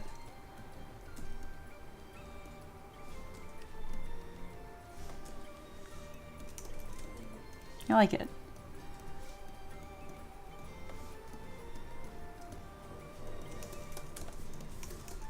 This not having any fabric folds on it looks really silly. So let's go ahead and fix that problem nice and quick. It's gonna be a thinner, gauzier fabric, I imagine. So I'll come in with these really tight, skinny fabric folds and just using the standard brush to accomplish that. Make sure you do the front and the back. Even though you're not really gonna see much of the back, when you do twist the model, I like it to look consistent and loved on.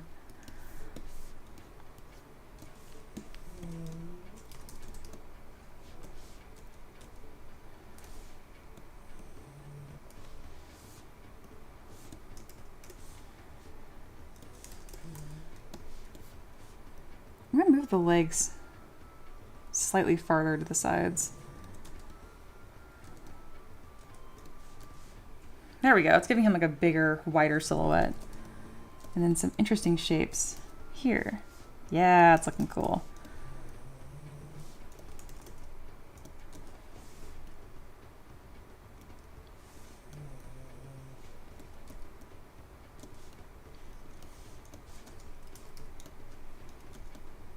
Awesome.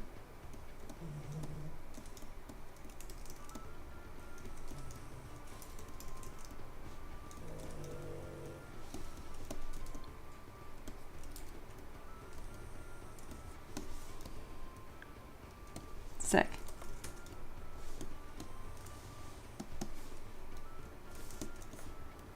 Honestly, his arms are a little too long right now, but I don't mind a lankier look. Reaper says, what I mean is how do you keep proportions consistent between different people so that if they're in line, the short person doesn't look odd compared to the tall person? This is mostly talking about human proportions. That is what I answered, but obviously I didn't do a very good job if you're not sure how I answered it. Again, it's because the rules of people are the same no matter what. The only thing that's really changing is how it is in respect to head size. Again, like I have ones I kind of like guidelines I follow, which is like where the arms fall, for example. Okay, this is not going to work if I just keep explaining it without visuals. I am talking to artists, and artists need to see stuff. I recently worked on some dwarf children, and those are about extreme in proportions as you're going to get, right? Because they are dwarves and they're kids, so it's like a twofer.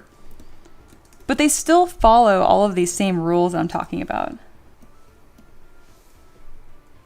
Reaper says, sorry. No. Again, I'm talking to artists, so I got to show it to you. And I know that.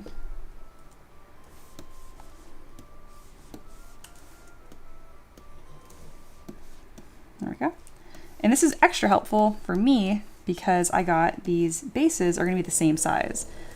Let's make sure it's the same. It is. Amazing. All right, so we got these little kiddos. Oh, they split in half. Just kidding. We got these little kiddos versus Scary Man over here. If I take Scary Man's head and put them next to the children, the heads are actually almost the same size. So a head is a head is a head when it comes to like humanoids and stuff. I pretty much use this as a landmark. It's like a measuring blueprint. And roughly speaking, there are ways, the rules you have to abide by. Another one of those is shoulder width to head proportion. So we're going to briefly remove her head. Don't worry, it'll go back. See if I put her heads 3 side by side, it pretty much that's going to be the width of the character. Obviously, if you have these big shoulder pauldrons and other cool stuff, things are bound to change. Like he's on the wider side. But see how he's about 3 heads across? That's going to be true regardless. Now, why does she look short then and he looks gigantic? Well, it has to do with everything in between. And that's going to be the relationship between like the head to the belly button is probably a good landmark you could think about versus the belly button to the tip of the toes. And in this case, belly button to her nose is only like, again, it's usually, I do everything in terms of heads. Oh, she has no face now. Is only 1 head I can fit there. But for him, again, he's much taller. He's actually got 2 heads worth of space. So you just have to know the things that you can change versus things that you can't change. And it doesn't have to be heads. That's just what makes it the easiest for me. I'm sure you could apply these exact same rules with a different body part. Sater says, I'm surprised at that question from you, Reaper. It's a great question. I just assumed something you'd know. It's something that Reaper definitely does know intuitively when she works, but maybe she's like, has a hard time explaining it, so then she's asking me. But this definitely is prevalent in your work, Reaper, and you do it correctly. Proof that we are all always still learning, and that's not only okay, but a great thing. Exactly. And obviously, I don't have a very good understanding of it because even though I'm executing it, I didn't explain it very well the first time, right? Which is just shows that it's not fully locked in my head. So now that I had to explain it visually here, it helps me as well. I know a lot of people lurking might have been like, oh, okay, that does make more sense. Mr. Banana Sham says, next request. 3-headed halfling. I could do it. I absolutely could. Usually it's 2-headed. 3-headed would probably be pushing it, but I could do it. Cries. Reaper says, I do, but it's still something I struggle with, especially when working with different people with cartoon stylization. So head size can be confusing depending on design. That is very true because in 2D, it's more stylized. Again, 3D can be stylized too, but the cartoon style you draw especially can really push the limits of that. But really, you're changing head shape in proportion to features within the head itself. The whole unit should be roughly the same still. Yeah, because cartoons tend to have bubble heads. That's true. You can still measure your characters out and head scale as needed. Exactly. Perfect. I love Sater's answer there. Exactly what I was trying to say. All right. We will get rid of our headless dwarf children. And we're back. Great question. Mr. Banana Sham says, I have tons of trouble not detailing the part I'm drawing when drawing people. It struggles heavily when planning out my people before drawing them. Yeah, it's similar to 3D where you got to stay low poly or you got to stay simple with your basic shapes as long as you can before you jump into that next step.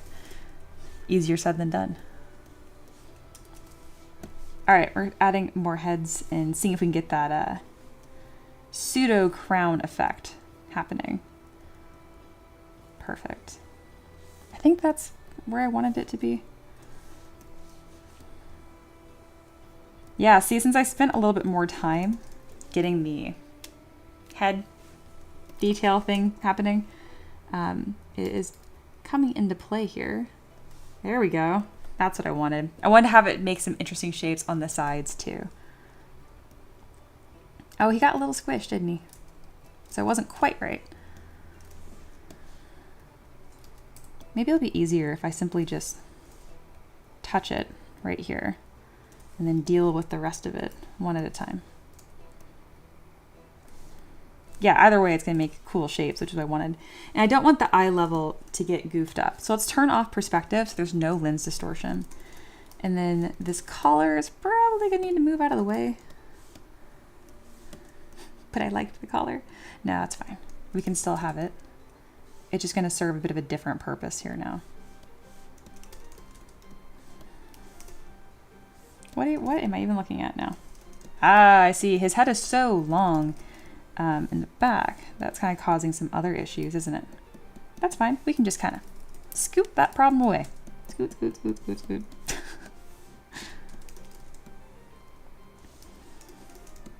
Same thing here. Scoot, scoot, scoot, scoot, scoot. You're saying very high level techniques right now. The scoot.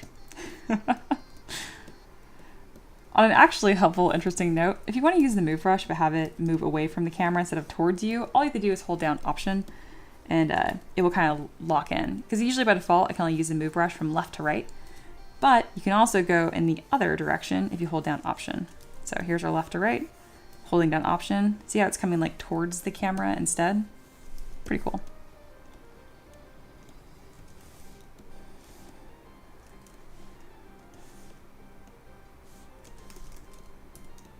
All right, I think we're about done.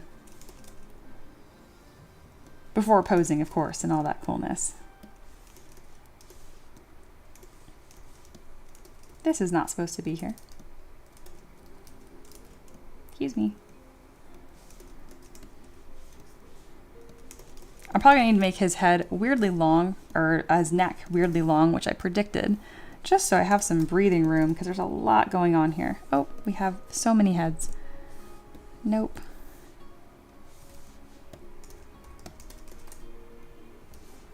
There we go.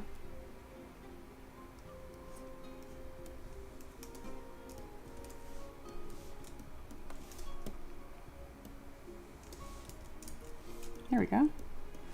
Let's make these horns a touch taller because they're looking a little bit like a ball right now, which is not quite the epic look I was going for.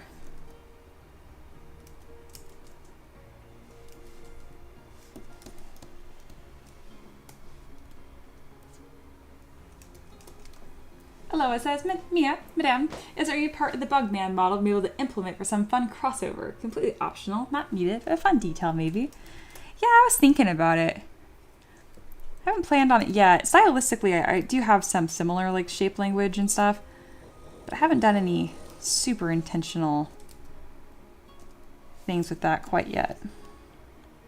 Oh, it's so cool. What the heck?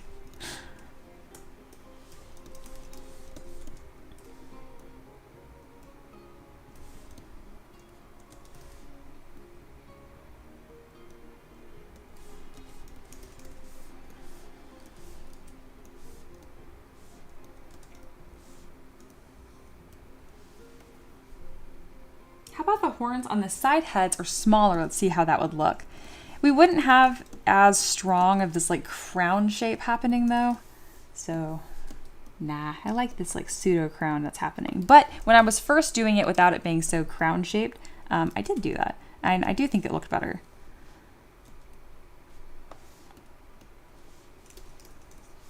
Yeah, when I did a mirror and weld somewhere along the line here, we kind of lost a little bit of volume, didn't we? We lost a little bit of oomph.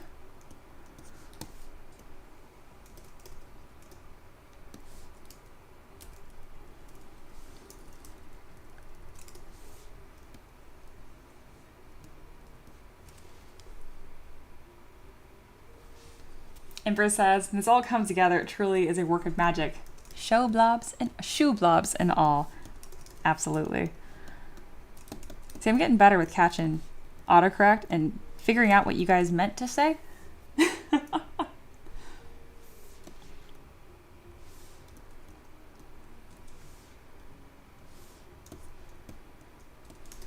That's pretty cool. Oh yes, we cannot forget about the Shift X moment. It's time to explode the model. Whee!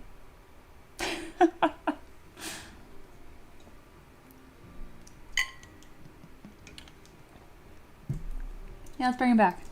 Whee! That is so fun.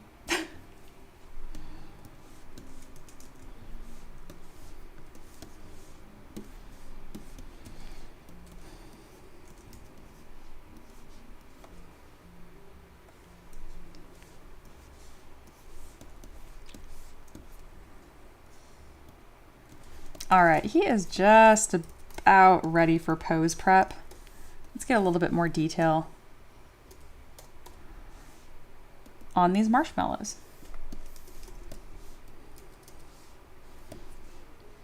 Just want like a rough fur texture on them, nothing too insane.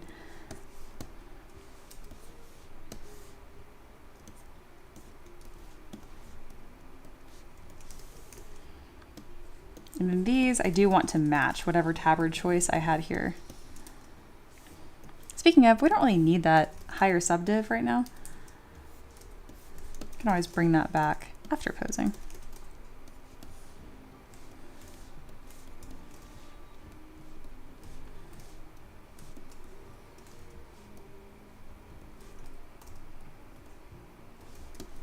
Perfection. Mr. Banana Sham's like, the Emperor, no! Watching him explode. It's okay, he's back. All is well.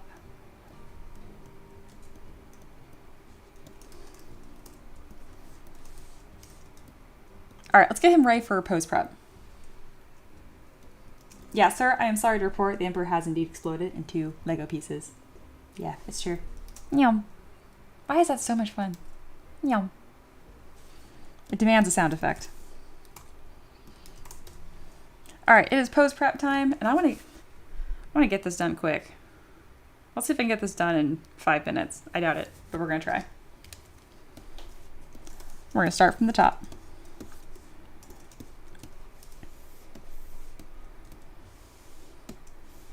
Decimation master. Make sure it keeps the poly paint, and let's see if I can get this down to 25,000 points. How many Lego bits was he worth? Or he just replayed the Lego games on Xbox. It's super fun to watch him play them. A single blue coin came out. That's devastating.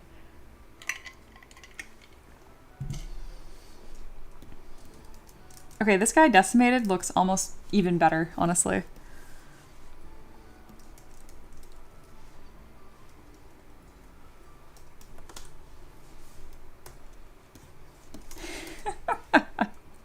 You guys are fun. Alrighty, let's get this next pieced. So right now what I'm doing, this is all pose prep for Character Creator, and that's where my husband poses these models. Monsters, I usually pose using Transpose Master still, which is like a fancy way of saying it's just a lot of masking. But we do rig them properly in Character Creator whenever they're humanoid-esque or humans, because then we can do multiple poses, nice and quick.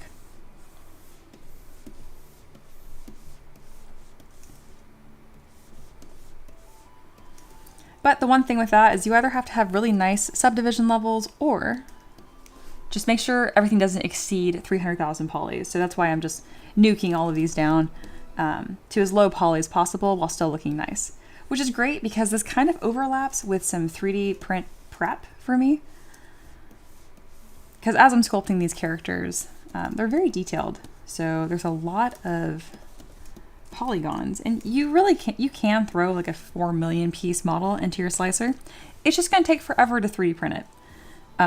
To slice it, my bad. The 3D print time is going to be the same. We 3D print a lot of models. Ain't nobody got time for that. So it's just good practice to make sure that you're not forcing your programs to deal with way more polys than they need to.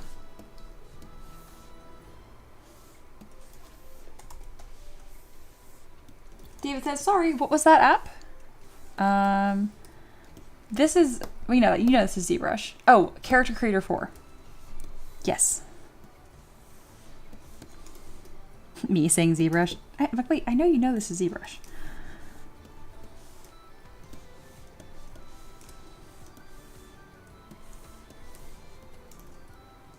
These look so nice. Don't want to get them too low poly, so let's go ahead and remesh by union. That'll be a good way to clean that up.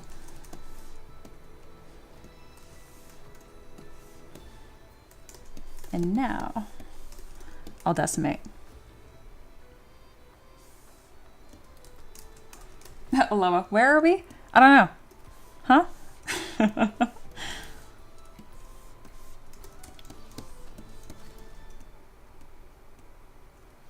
David says thank you. You're very welcome.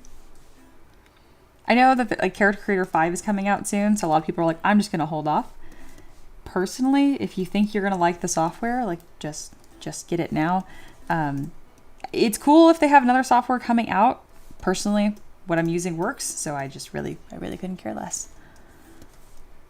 I'm like an anti-update person. I'm like all crotchety and sometimes not adaptable in my workflow. So my workflow is working. I'm like, stop breaking my workflow.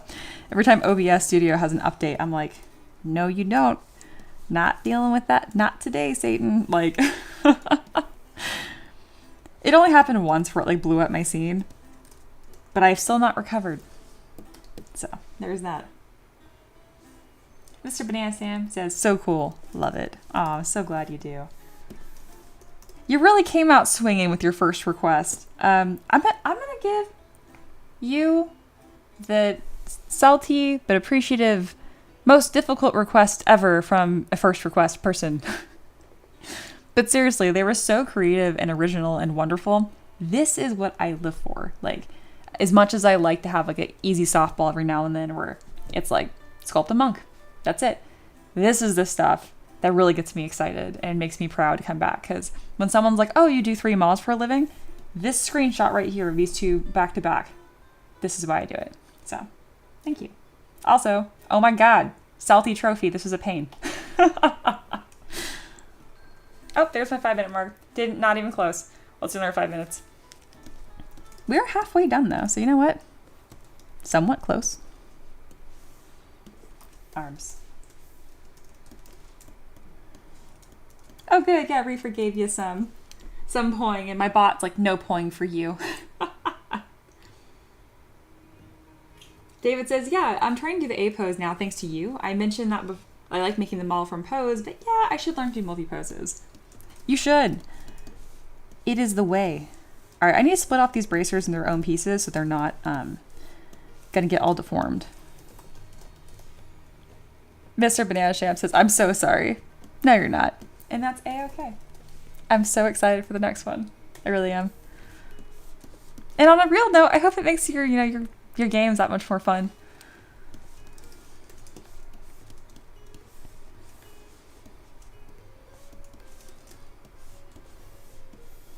I always like to think about how many D&D games or Pathfinder games or really any tabletop game that my models have been in over the years. Yeah, it brings me a lot of joy. It really does. It's difficult to find a niche for your art that is so like used and applicable, you know? So this was a very nice happy medium for me to settle into.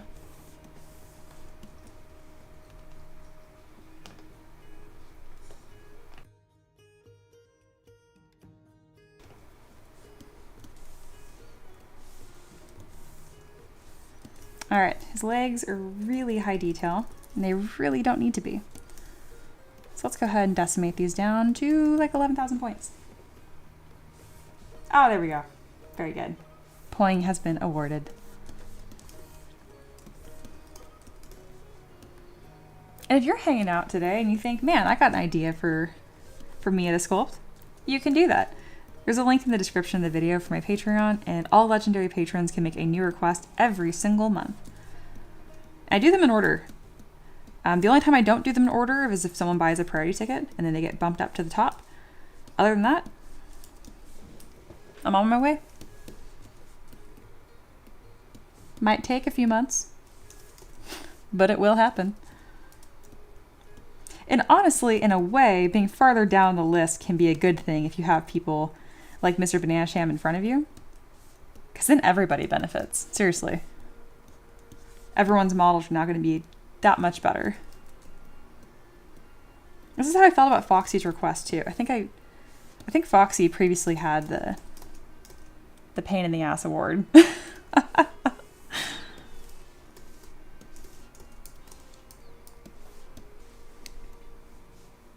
Mr. Banana Sham says, oh, for sure. I'm so excited to show these off when they finally make their appearance. Because you paid for a priority ticket, you don't have to wait for the official Patreon release. The second the STLs are done, I share them with you. And then that folder, the pre-supported, if you need it pre-supported from me, will populate.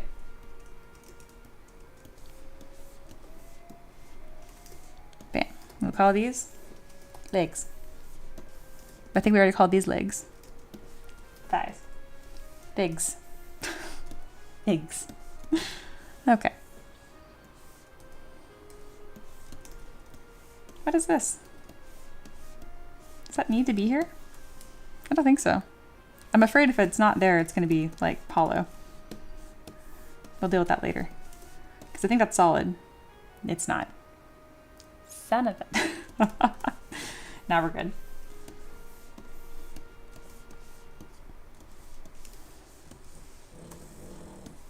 Looking good. What is this? More legs. Be gone.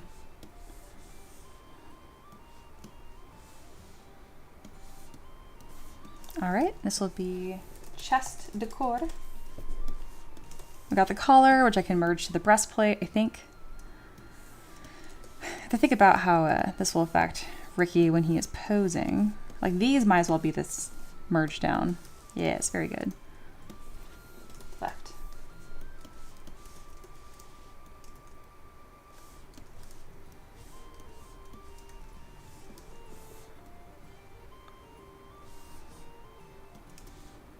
And then the neck doesn't need to be there either. All right, sweet. This is coming out really nice.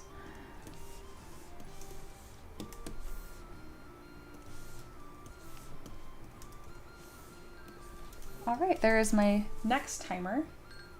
So it took me 10 minutes to get this post processed. Not bad.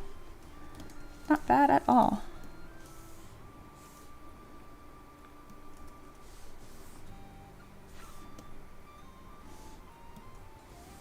Let's go ahead and merge these down and Dynamesh them. Perfect, and that's gonna fix that hollow issue, just like that.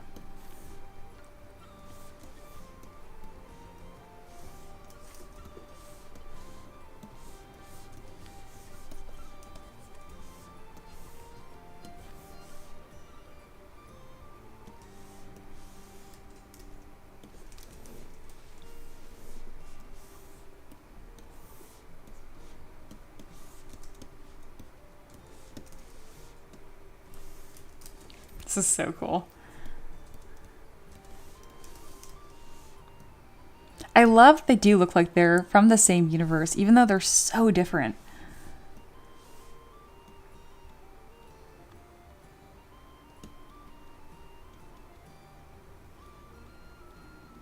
All right, I think I did a pretty good job with that. Let's go ahead and make all of this its lowest resolution, hide the base, and let's see what kind of poly count we're looking at.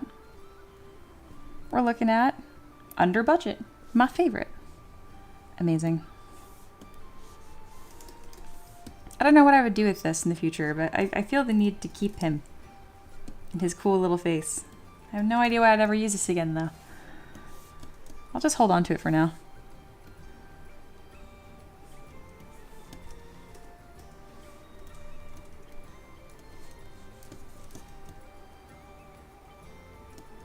Well, that belt kind of got weird, didn't it? Oh yeah, that belt is way out of whack. Not a problem. Yoink.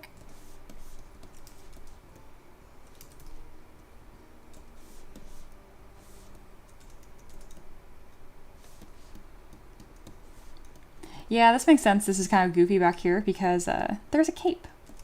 So none of this is going to be visible. I still want it to have some love and care and attention. So there we go. Don't mind his funny little butt. You're not going to have to look at it.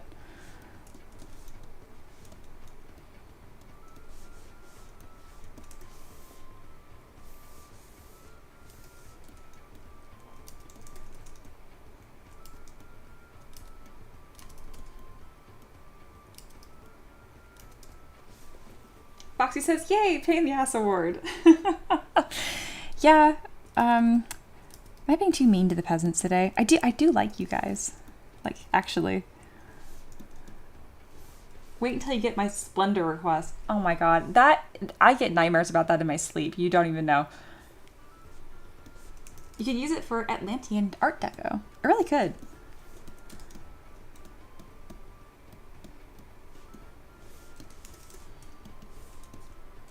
Safe to say I've never made a model that looks quite like this before, and that's high praise.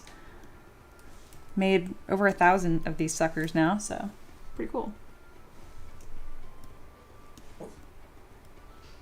Did you just grunt huff at the door opening? You're so asleep. It's Ricky. It's always Ricky. No. Some days he gets really huffy. You're fine. Look how upset he looks. You guys see him? You're asleep. You're half asleep. Relax. See his little tail wag? Everything's okay. Yep, it's just Ricky, like it's every single day. Oh my god. Spooky dog.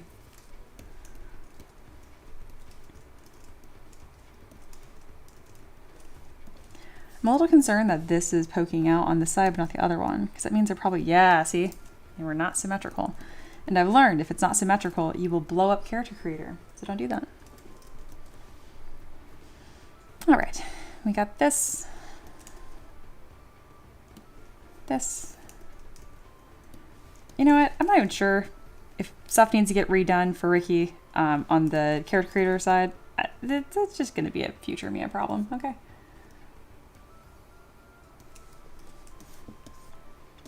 We're going to get a cool zoom in on him. Oh yeah. Cool. Absolutely bizarre. In the best way.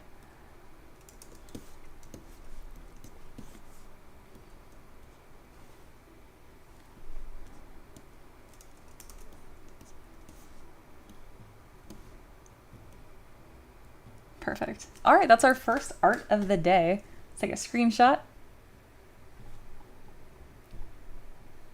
Awesome.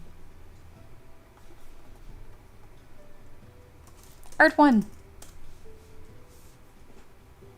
Mr. Banana Sham says, I really appreciate you being so open to such outlandish requests as these.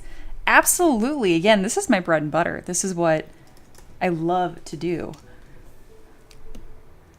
Also, this guy's going to have so many cool adventures in other people's campaigns too. I just know it. It's happened many times when I make niche models that someone will see it and be like, Yep, I'm gonna write an entire custom encounter just so I can have an excuse to include this model in my campaign. And I think this is gonna be that model for a lot of people.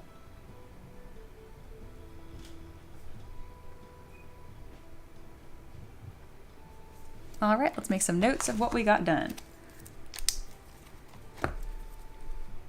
This is gonna be the Galaxy Emperor, probably. I'm gonna rename stuff, maybe, we'll see. Detail finished and pose prep is finished.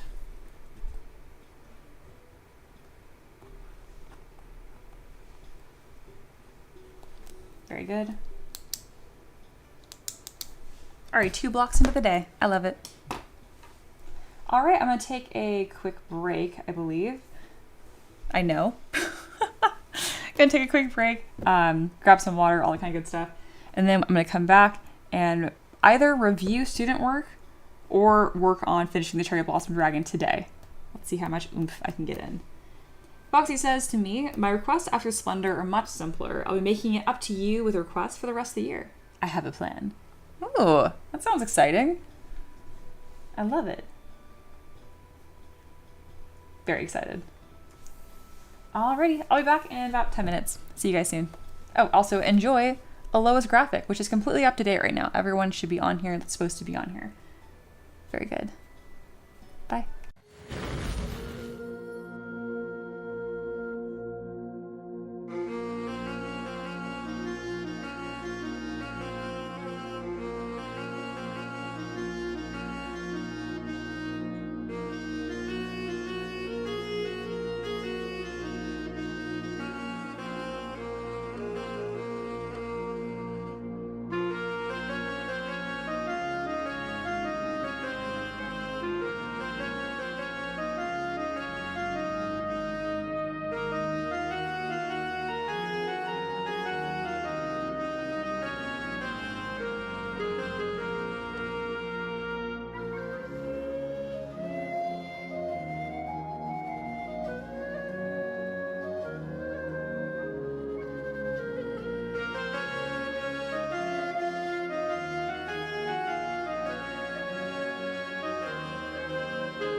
All right. I'm back after a quick break there, and it is time for happy hour. This is where I review student work and assignments and answer questions, all that good stuff. So if you're a prospective student and you're like, hey, I want to 3D model and learn how, or improve where I'm already at, I'm your girl. If you want to know more about that, ask questions, or lurk in the description, there's a link for you. All right, let's get right to it. First up is Empress. All right, awesome. So their assignment was to follow my little potion rack sculpt with me, and ideally to look at the picture and try to make it first, and then watch the video after the fact. But if there's only so many hours in a day, if you can just follow the assignment video, that's fine. And they say my potion rack submission. Originally, I thought the process would be add cylinder, scale and stretch, and add sphere to the bottom, scale and stretch, then add another cylinder. That's original. Yeah. As far as the wood texture, I figured it was changing the alpha on the ZBrush. You're pretty much correct there. Unfortunately, I'm wanting to make sure I was looking at the image correctly as I clicked on the video, thinking for whatever reason it would blow up the thumbnail. It in fact played the video instead, which is fine. It saved me trouble, I suppose, seeing that the route I would have taken was long-winded and slightly incorrect. And you're right, it still is a correct way of doing it, it's just a little bit longer, so. You nailed it though. That looks great. I actually like the wood texture that you did. Mine is a little harsher looking. Yours has more of this whimsical engraving look. Both are totally legitimate. Yeah. All right. Let me go ahead and grab your next assignment and then give you a timestamp of when I reviewed this. Reviewed this at roughly the 2:09 mark. I kind of talked for a minute first. 2 hours and 9-minute mark. Fantastic. All right, and then up next, you need more to work on. So let's get you another assignment.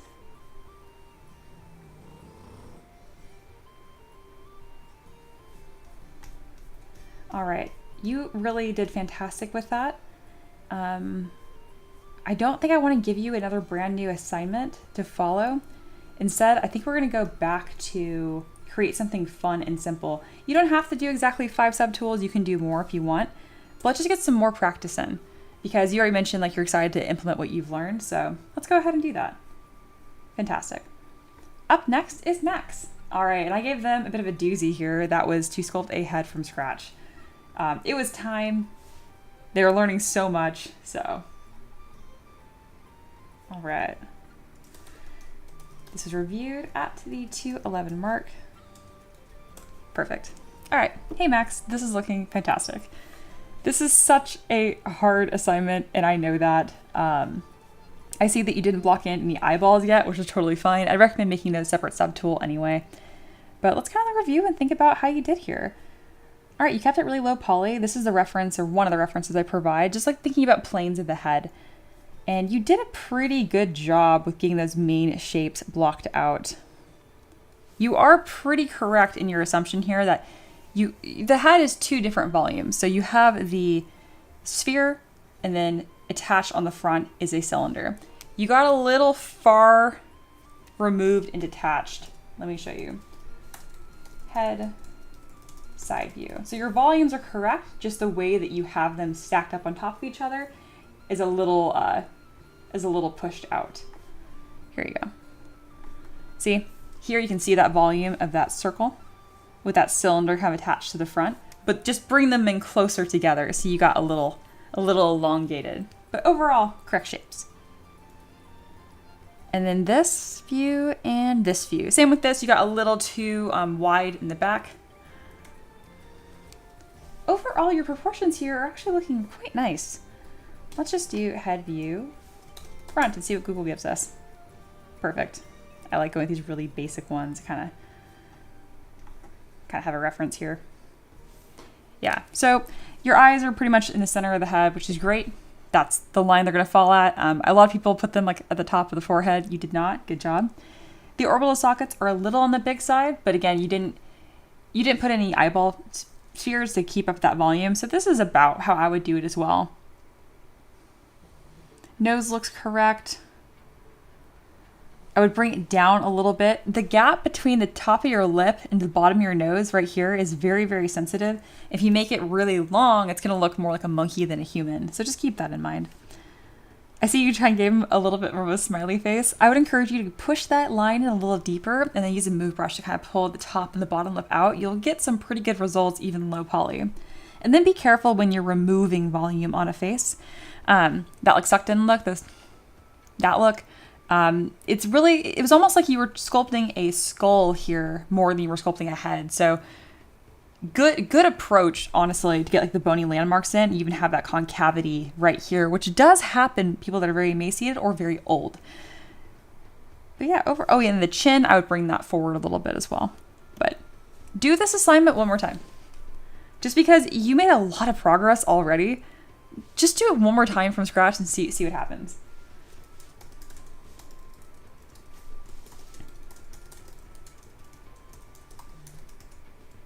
One more head.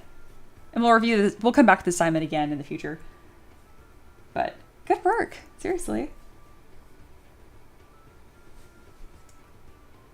Alrighty. Next up is Steph.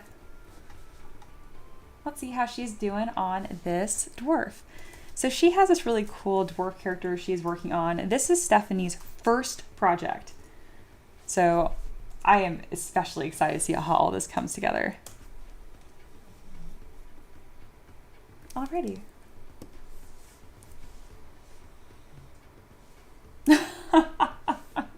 Monkey, what's wrong with monkeys? Of course, okay, that's a different review. Sorry. Hello, Stephanie. You said right here, hey, I made a start to see what you thought. I'm going to do some other trouser bits. I'm not too keen on what I have done. I'm aiming more for the plates that go over either side and in the middle. I did try. It looks like he was wearing a nappy. It's getting late here, so going to get some sleep and then work on again later with a fresh mind. It is just occurring to me, because you said trouser bits and nappy, that you do not live in the United States, do you? I never connected that. How funny. Anyway, you're off to a fantastic start here. This is exactly what I was wanting you to do. Your very high poly is the one thing that I would warn you against. I would zero mesh by half a lot here. Not just the fewer polys you have, the less they can cause problems, right? But other than that, this is exactly what I meant by block out. You're killing it. Keep on going. And then one more thing I want to put on your radar. You already mentioned putting like these like hip armor bits on. I'm excited to see you do that, because right now all of his clothes are very form-fitting. So just make sure that he's not going to look like he's in a spandex suit by the end of it. It's very easy for that to happen. Make sure that by the time you're done with your block out, you have changed his silhouette in some way by like adding shoulder pads here or here, whatever. But fantastic. This is exactly what you're supposed to be doing. You're right on track.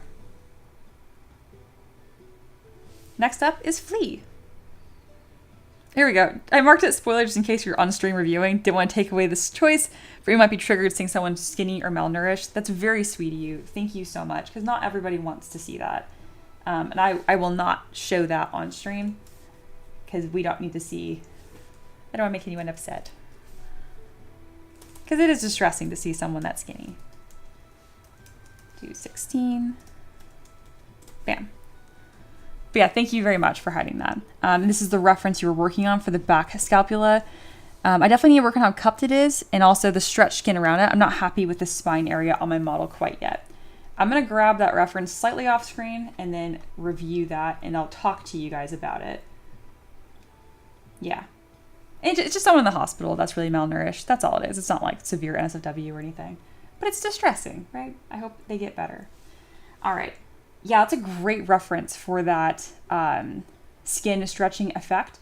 I would encourage you to come in, with the damp sander brush and standard. Be very careful when using the damp sander brush, because it's a crease, right? And even though it looks like the skin is creased, it's really just a very narrow, rounded bit. So you'd be better off going in with the standard brush to get that round fall off that skin naturally has. That being said, depending how you look at this, it's actually very similar to sculpting like light gauzy fabric. So kind of keep that in mind, and you'll be able to pivot the techniques you learn here to sculpting different kinds of fabrics as well.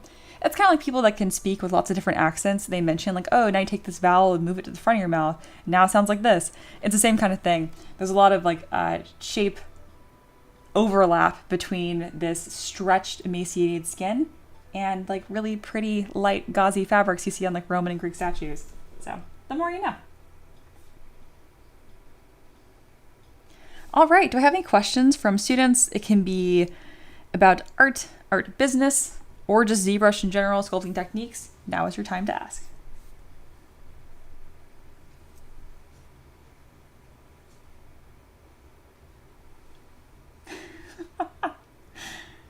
Oh, that's really funny. I'm reading the conversation in the chat between Sater and Foxy about what is it, a limpet? And Foxy mentions it's a small sea creature. So it's like a barnacle, right? How funny. So it's like calling someone an idiot if you call them a barnacle or a limpet. That's hysterical. I love that.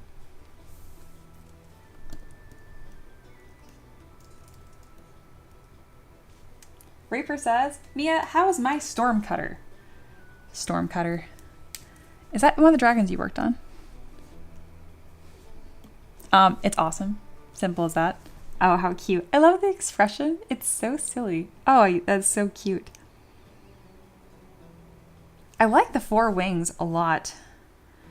And the way like this curve right here, that lazy S is really aesthetic and nice to look at. I'm trying to think of what would push this even further, if it even needs any pushing, because it's already so nice. It's very dragon. It's much nice. I would probably say like right here is a little harder to read just because like the legs are very, very close to that back fin. So I probably separate the silhouette on there a little bit, but you really don't have to because it does read really clearly because those claws are the darkest part of the model. So very nice. Love me some 2D art, especially from our lovely esteemed mod Reaper. Hello, says Mia. I had one thing to add if I can to Empress's review. They said they did something the wrong way, but actually it's fine to do whatever gets you the result you wanted. Just some ways are more optimal. Exactly. That's why it's like, you're somewhat correct in the sense like it was a slower way to do it, but sometimes it can get you a better result. So that's totally okay. Reaper said the wings were a nightmare. I could tell, but you did a good job with them. The more I looked at it, the more I was like, wow, there's some complicated shapes going on there. Especially with the perspective of getting them to look like they all balance. Very nice. All right, I don't know if I have any more questions from students. So we're going to kind of go back in time, back to Tavern Keeper's Craft. And I'm going to bring up the Cherry Blossom Dragon. Here he is in all of his glory. So I'm going to try to like do a little self-assessment here on how much creative battery I have to work on this right now. I'm very happy with where we're at this 2.5 mark on the stream. I'd be thrilled if I got this done today. I don't want to like wring out every last bit of energy to accomplish that. So I'm kind of just looking at it. I'm thinking about it. Like, are you going to terrorize me right now? Or are you going to be cool? We'll see. I'm thinking about it.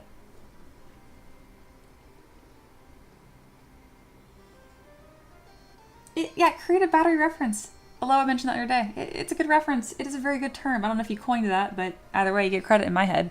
And it's a nice thing for me to kind of check in on too. Because I know if I came at this model with like 100% creative battery, I could probably get this completely finished in 30 minutes of just like chaotic goodness. But if I approach this now with a much lower creative battery, it might end up taking me like 2 hours. Does that make sense? It's tricky. Yeah. But at the very least, I wanted to at least show it on the stream because it looks really nice. Choose terror. Not in the long run. Love me some chaos and problems. But in the long run, that has consequences I have to deal with later.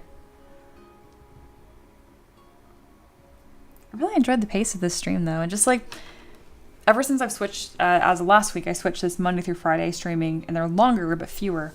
And I've really been enjoying that. I just have more time to get stuff done, interestingly enough. I added it up, and by doing less days of streaming, I'm actually streaming more than I did before. Because math. And then Flay's here, hey, that is a very great point on the thin fabric being close to stretched thin skin. I've never thought of it that way. Probably will help in that mindset while sculpting it. Exactly. And this is not like, I'm obviously not emaciation pro, okay? But there can be beauty in shapes and forms, even if it's a sad meaning underneath it. So by being able to see the beauty in it, which in this case, like that gauzy like fabric, I feel like your mind will approach it in a different way. So yeah, glad that was helpful. And I've had a similar problem I've had to solve. I think it's when I was sculpting Wrath, one of my 7 Deadly Sins. I had to deal with that.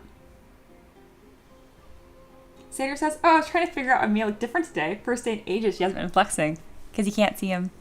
So I can't point. I'm just in baggy hoodie. I'm flexing, you just can't see it.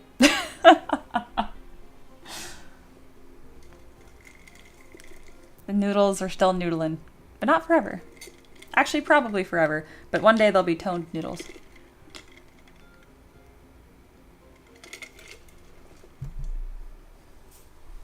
And don't you worry, this is like the last bit of spring before it gets hot here. And yeah, then we're back to tank tops. David says, yeah, Expedition 33, so beauty, much depression. I am so excited to play that game. I'll probably talk to you guys about it when I do. That's what I meant. No free tickets to the gun show. More like, yeah, it's small pistol. Handheld.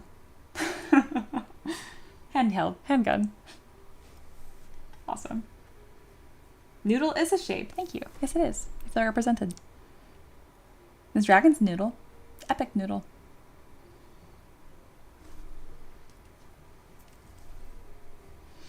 All right, I'm thinking. I'm not certain if I'm gonna like burn out on this, so I'm gonna just set a timer. You know, I can commit to doing 10 minutes of work on this, and if it fills me with despair, then I'll end the stream and get a bowl of cereal. There you go. So this model is pretty much done. So I don't need to solve any new problems or introduce new problems, because boy, do I love doing that. These flowers have no purpose right now. I'm going to just delete them, and it's faster to just put them on again later. Aloha says, Mia, reformed creative battery user, no longer redlining. Love to see it. Same. Thanks for being part of the process. So I know that this tube and this tube will need to be friends. So let's go ahead and merge them together. I like that I touch right here. I might as well do the same thing right here. Let's scooch you on over. And now we do have some inconsistencies in the tube-like shape, so let's Dynamesh.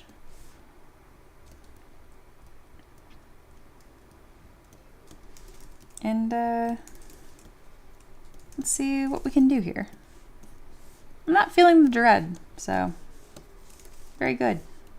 Then we shall continue. And then a really easy way to blend these kind of seams is black smear is the clay brush, which does have poly paint enabled by default, as you just saw. And I think it'd be easier to work on this without poly paint, because that's making it confusing. So I'm gonna come through with move and backface mask to add any volume where the volume is not voluming. What I'm trying to say is I want to have it like a gentle taper throughout. But also lots of nice texture. On the top, we kind of have this ridged petal, and on the bottom is a custom VDM brush that I made over here. So what I'm probably going to do is just Dynamesh this nice and low poly, and then redetail, which is going to be faster, even though it sounds like it'd be slower. See, we got this. Okay, I don't want this to happen because that's kind of annoying to fix. So not so low resolution where that looks silly. There we go. We're gonna smooth this out. Perfection. And then I'm just gonna take my trim dynamic brush to kind of smooth that shape out. Perfect. And then I can also make sure it is maximum readable in this moment by kind of just scooting some of these shapes over.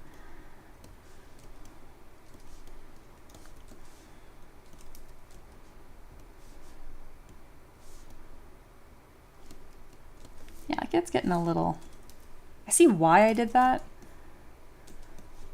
Let's just kind of scoot you on over. Perfect.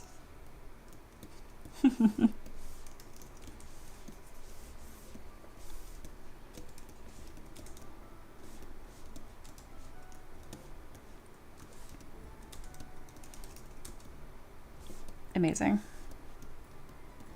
right, let's go ahead and layer up all these petals. Assuming I got these shapes done. Actually, you know what? No, we're not going to detail first because I know better than that. We're going to position the legs first, and the detailing of this tube will be the last thing that I do. I'm like, wait a minute, I have lived this day before. I know better than to do this. We detail our shapes in order around here. Please and thank you.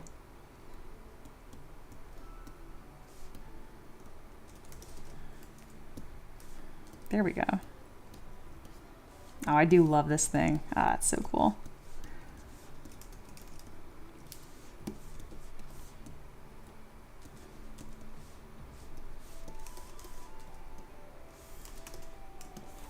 So I'm organizing my subtools as I move on too. Have these back legs will be their own piece. No symmetry, thank you.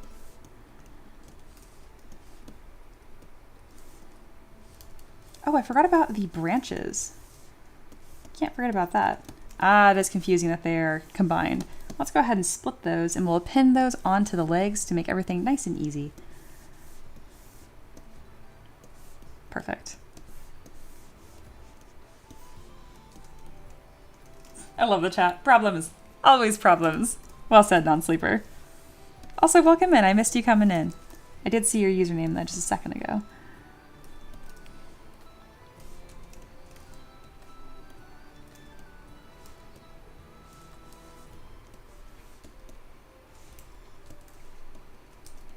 There we go. Let's merge that down to this back leg here, and then we'll get those positioned.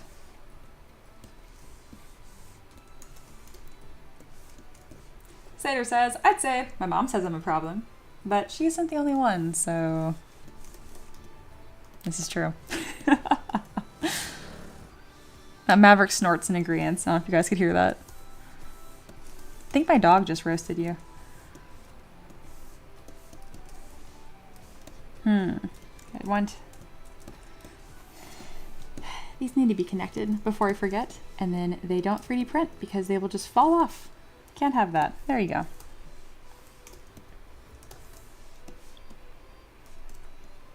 Perfect. Get that all situated. Oh, that's right. We now have this ridiculous tube dragon. That's how I post this. Nope. This flower is great. I might need it. Actually, I know I'll need it later to create a custom IMM brush, but we're not doing that right now. Non-sleeper says we need new projects. Where were you? I just created 2 brand new models this week. I don't want to hear it. It's Tuesday. How have we forgotten? I started this yesterday, thank you.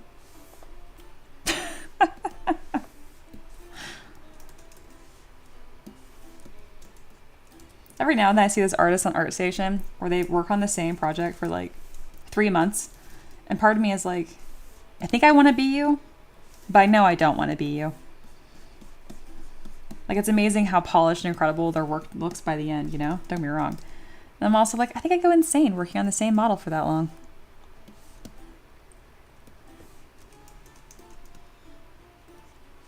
David says, Mia, I know I'm late, but I'm doing one right now. Any tips on a quick, easy buckle? In Blender? I'm not sure. In ZBrush, the answer is really easy. It's literally, there's a brush right here. Bam. That's the easiest way. But let's look at this shape. So in Blender, you're going to want to create a cylinder and then just extrude that tube. And then I think you can bridge the corners. I'm pretty sure. I am not super Blender. Blender. That's right. I say Winders instead of Windows because I hate Windows. But Blender is how you say that. Anyway. Non-sleeper says, maybe I just need a new project. Maybe you do. I would love to see you create something like whimsical or more fantasy. Non-sleeper, maybe you should sculpt a dragon. I don't think you've ever sculpted a dragon before. Obviously, only do that if it sounds exciting to you. I don't want to drain your creative battery on something that you're not passionate about.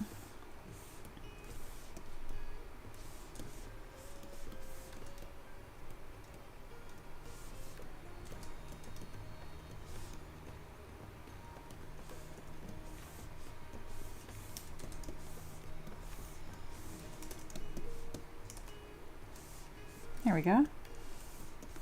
Let's go ahead and bend these feeties up just a touch. That is the technical term for dragon feet, feeties.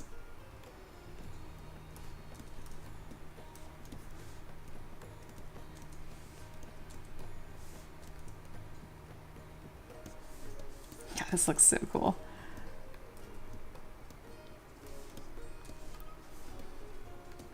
And this guy was done from scratch too. If we can take a moment to appreciate that. Monkey says, I am currently working on a super duper top secret project. That's exciting.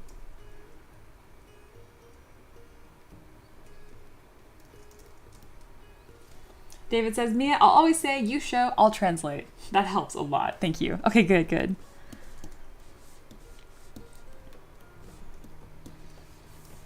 Okay, so this also needs to be split into its own piece. Let's turn off perspective, which is somewhere in here.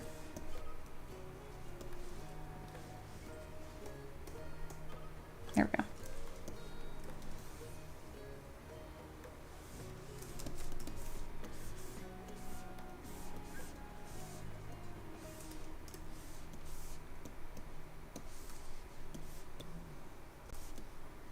So I want to draw some attention to how I started this project.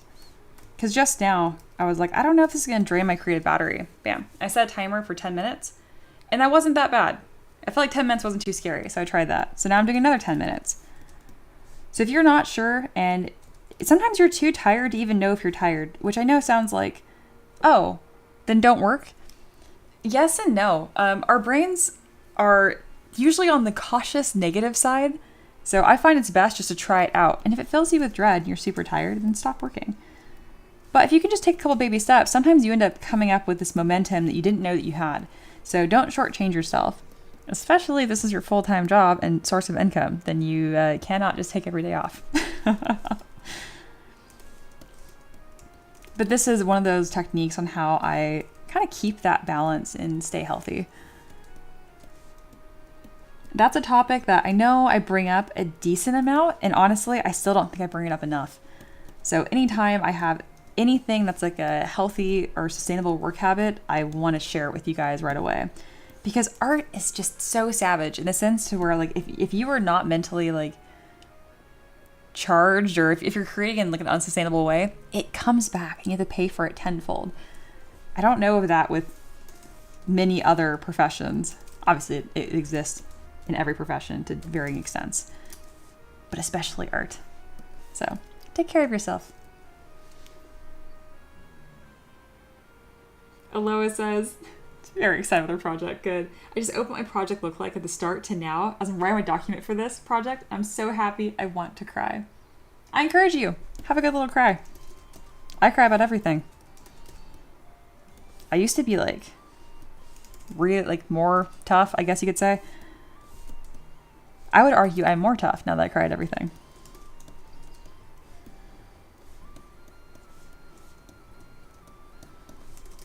Never miss an opportunity for a good cry, especially if it's a happy cry.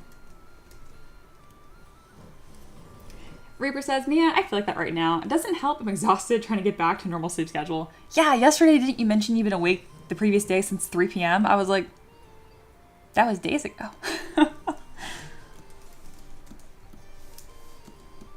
But yeah, I'm hoping that you feel better soon too.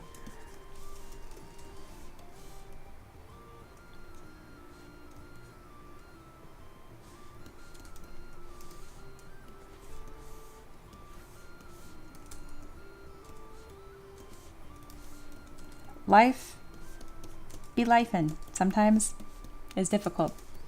So the least you can do is be nice to yourself on the way.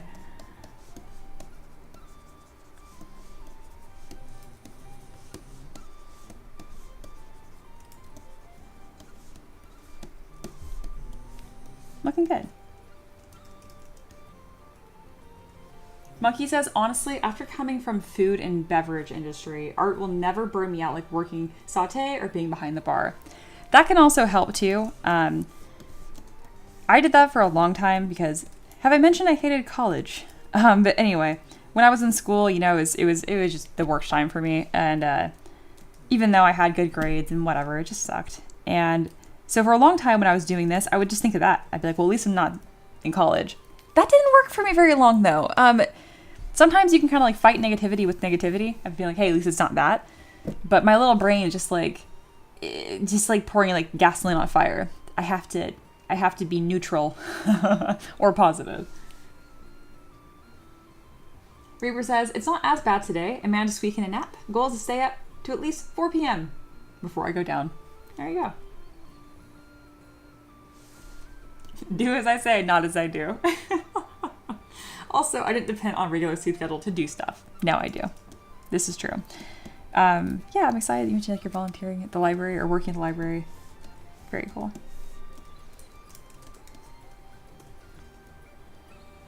I'm so proud of this model. You guys don't even know. Like, this is a model I've had in my head for a long time. And to see it coming together right now is just awesome. It hasn't happened yet, but I'm sure I'll squeak out a little happy cry on stream at some point. I'm not planning on it. I just know it'll probably happen if I live stream long enough. I'll just conveniently go to break if that happens.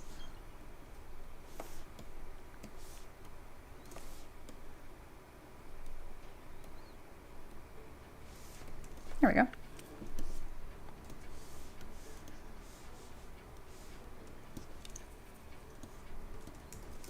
I think I can start pedaling this. And I'm going to do this really, really quickly and easily with a default brush. It's actually just a fungus brush. That was not it. It's not a fungus brush. It's a fungus VDM. I believe it's under Chisel Organic. Yes, there it is, right here. Fungus 1, 2, and 3. I don't like 3 a ton. I'm pretty much going to just detail the entire thing using fungus 1. The more you know.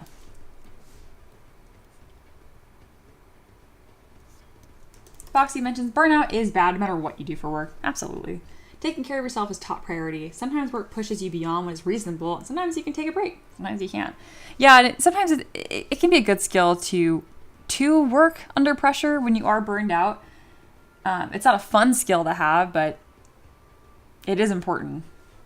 If you have good habits, you can bounce back quicker. But trying to get into the bad place in the first place. Spitting facts. Reaper, what good habits? You're so chaotic. Oh my god. We're going to put you into like healthy art boot camp. I'm going to have you saying like affirmations and having a consistent pattern of creativity. What else are good things? Not drawing until 3 in the morning. So these like pedal scales are going to kind of overlap and interlock, but in a more like chaotic way. There's going to be a correct flow, obviously, down the body, but it is going to be more in the chaotic way. I think it's going to be easier for me if I mask this shape first so I can figure out what the heck is going on. What is going on?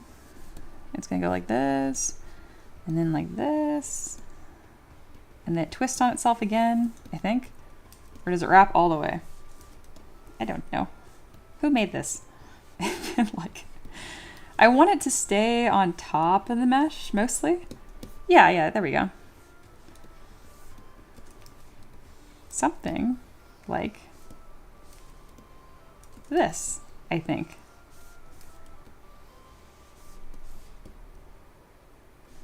Now let's zoom out and see if I like that at all. Yes and no, so let's refine it. It's gonna be a bit of a wider section than that. And then to keep track of it, I can actually polygroup it because I'm probably not gonna detail the whole thing right now. Just a wild guess.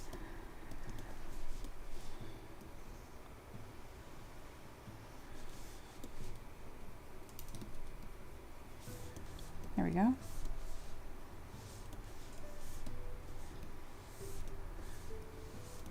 And it should gradually get skinnier as we get to the back here. Okay, I think that's the top. It's a noodle, so I can really like break rules here, but still. Monkey says, excuse me, my best work happens at 3 a.m. Reaper says same. Maybe that's because it's quiet at 3 a.m. and you guys are left alone. So if you can find a quiet space during the day, maybe that'll do it. Unless you have kids, then that's not true. Monkey says that's when the spawn is asleep. Yep. Or spawn, that too. And the dragon, aka wifey. Do not repeat that line on stream, please. I said it lovingly. Does it help that I said it lovingly? I don't think I'd be that pissed if he referred to me as a dragon. Sometimes true. Angry blink.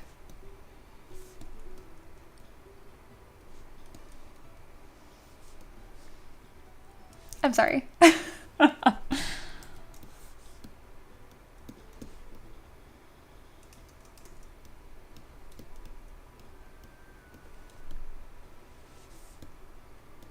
It's not like you referred to her as like a zombie or like some other awful creature. Of all things, dragons are beautiful and majestic. And you could just say that I was talking about the dragon I'm sculpting on stream. It cannot be undone. I'm sorry. It's cool. She knows what she is. Love me a self-aware queen. All right, what the heck? I think I did it. Cool. And my watch is done, and I am tired, and the existential dread is here, which is fine. So I'm gonna stop working. Sometimes it can just be that simple. I was amazed I even got this much more done, and I started feeling really tired. So we'll call it good. She laughed. It's all good. Oh, I didn't know that she was watching. Hi. That explains why I shouldn't have said it out loud. Sater says, Mia, you're making it worse. No, I'm not. I'm not. I'll stop. You know, anytime someone has said, Mia, you're making it worse, and I respond with, I'm not, I've been wrong. So I'm going to learn from this moment. Dragons can also be asses, but in a majestic, powerful way. We're going to last call before I absolutely cancel myself.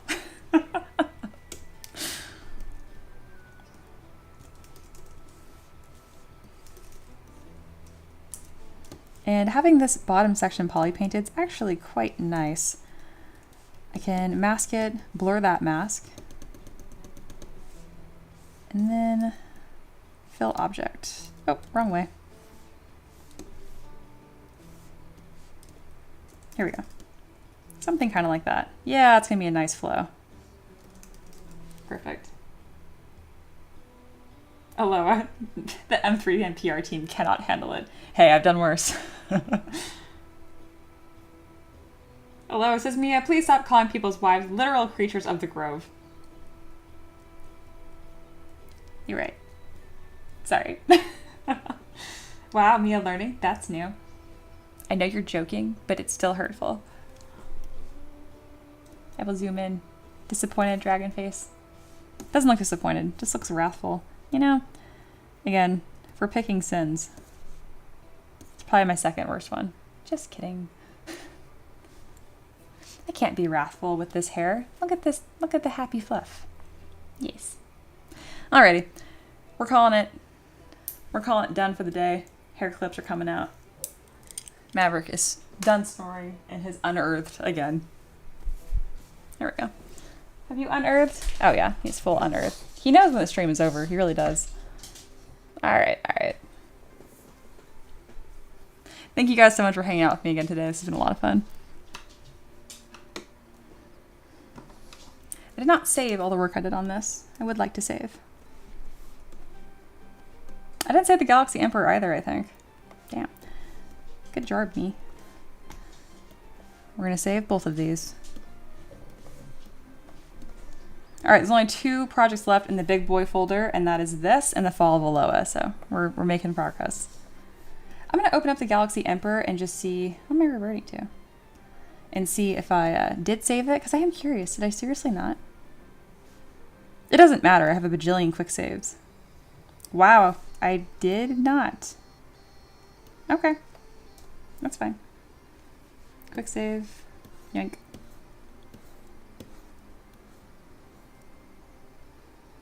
Right here. Oh, bam. That was pretty close. Not sleeper. Cheapy time. I don't think so. Even if someone donated $30 right now, I would be like, we're going to do that first thing tomorrow.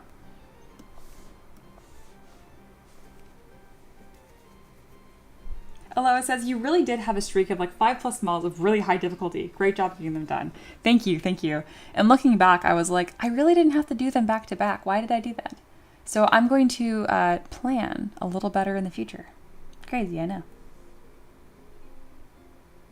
Reaper says, no, it's sleep time. Yeah, it might be, honestly. I woke up with a headache and I've just, oh, it has not gone away. And that's A-okay.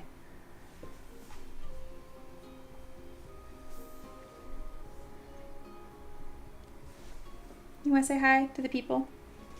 He's managed to bring his whole blanket under my table. Or my table, my desk. Come here. Big jump. Oh, oh. Oh, wow. You did not make that as nicely as you thought you did. Hello. Oh my god. You can do that noise on command, I swear. Full goblin. Okay, stop spitting on me. Likely story. I swear it was not on purpose. You're making all your goblin noises on stream. Be a sir. Be a gentleman. No. Shh. Thank you. I know. I know. Well, I hope you guys have a fantastic rest of your day. I'll be streaming again tomorrow. So I'll see you guys tomorrow around noon. But first, let's see. You guys gotta get the like maximum pug zoom in. Like, I know he's not the cutest thing, but he's my little guy. Aww. He's so black that like if you just squint, he can be whatever, you know, he can look more dog-like or less dog-like, right? You look like I'm just talking mad crap on you. I know, I'm sorry. You're my cute little goblin. All right. You guys take care and I'll see you tomorrow. Bye. Goodbye.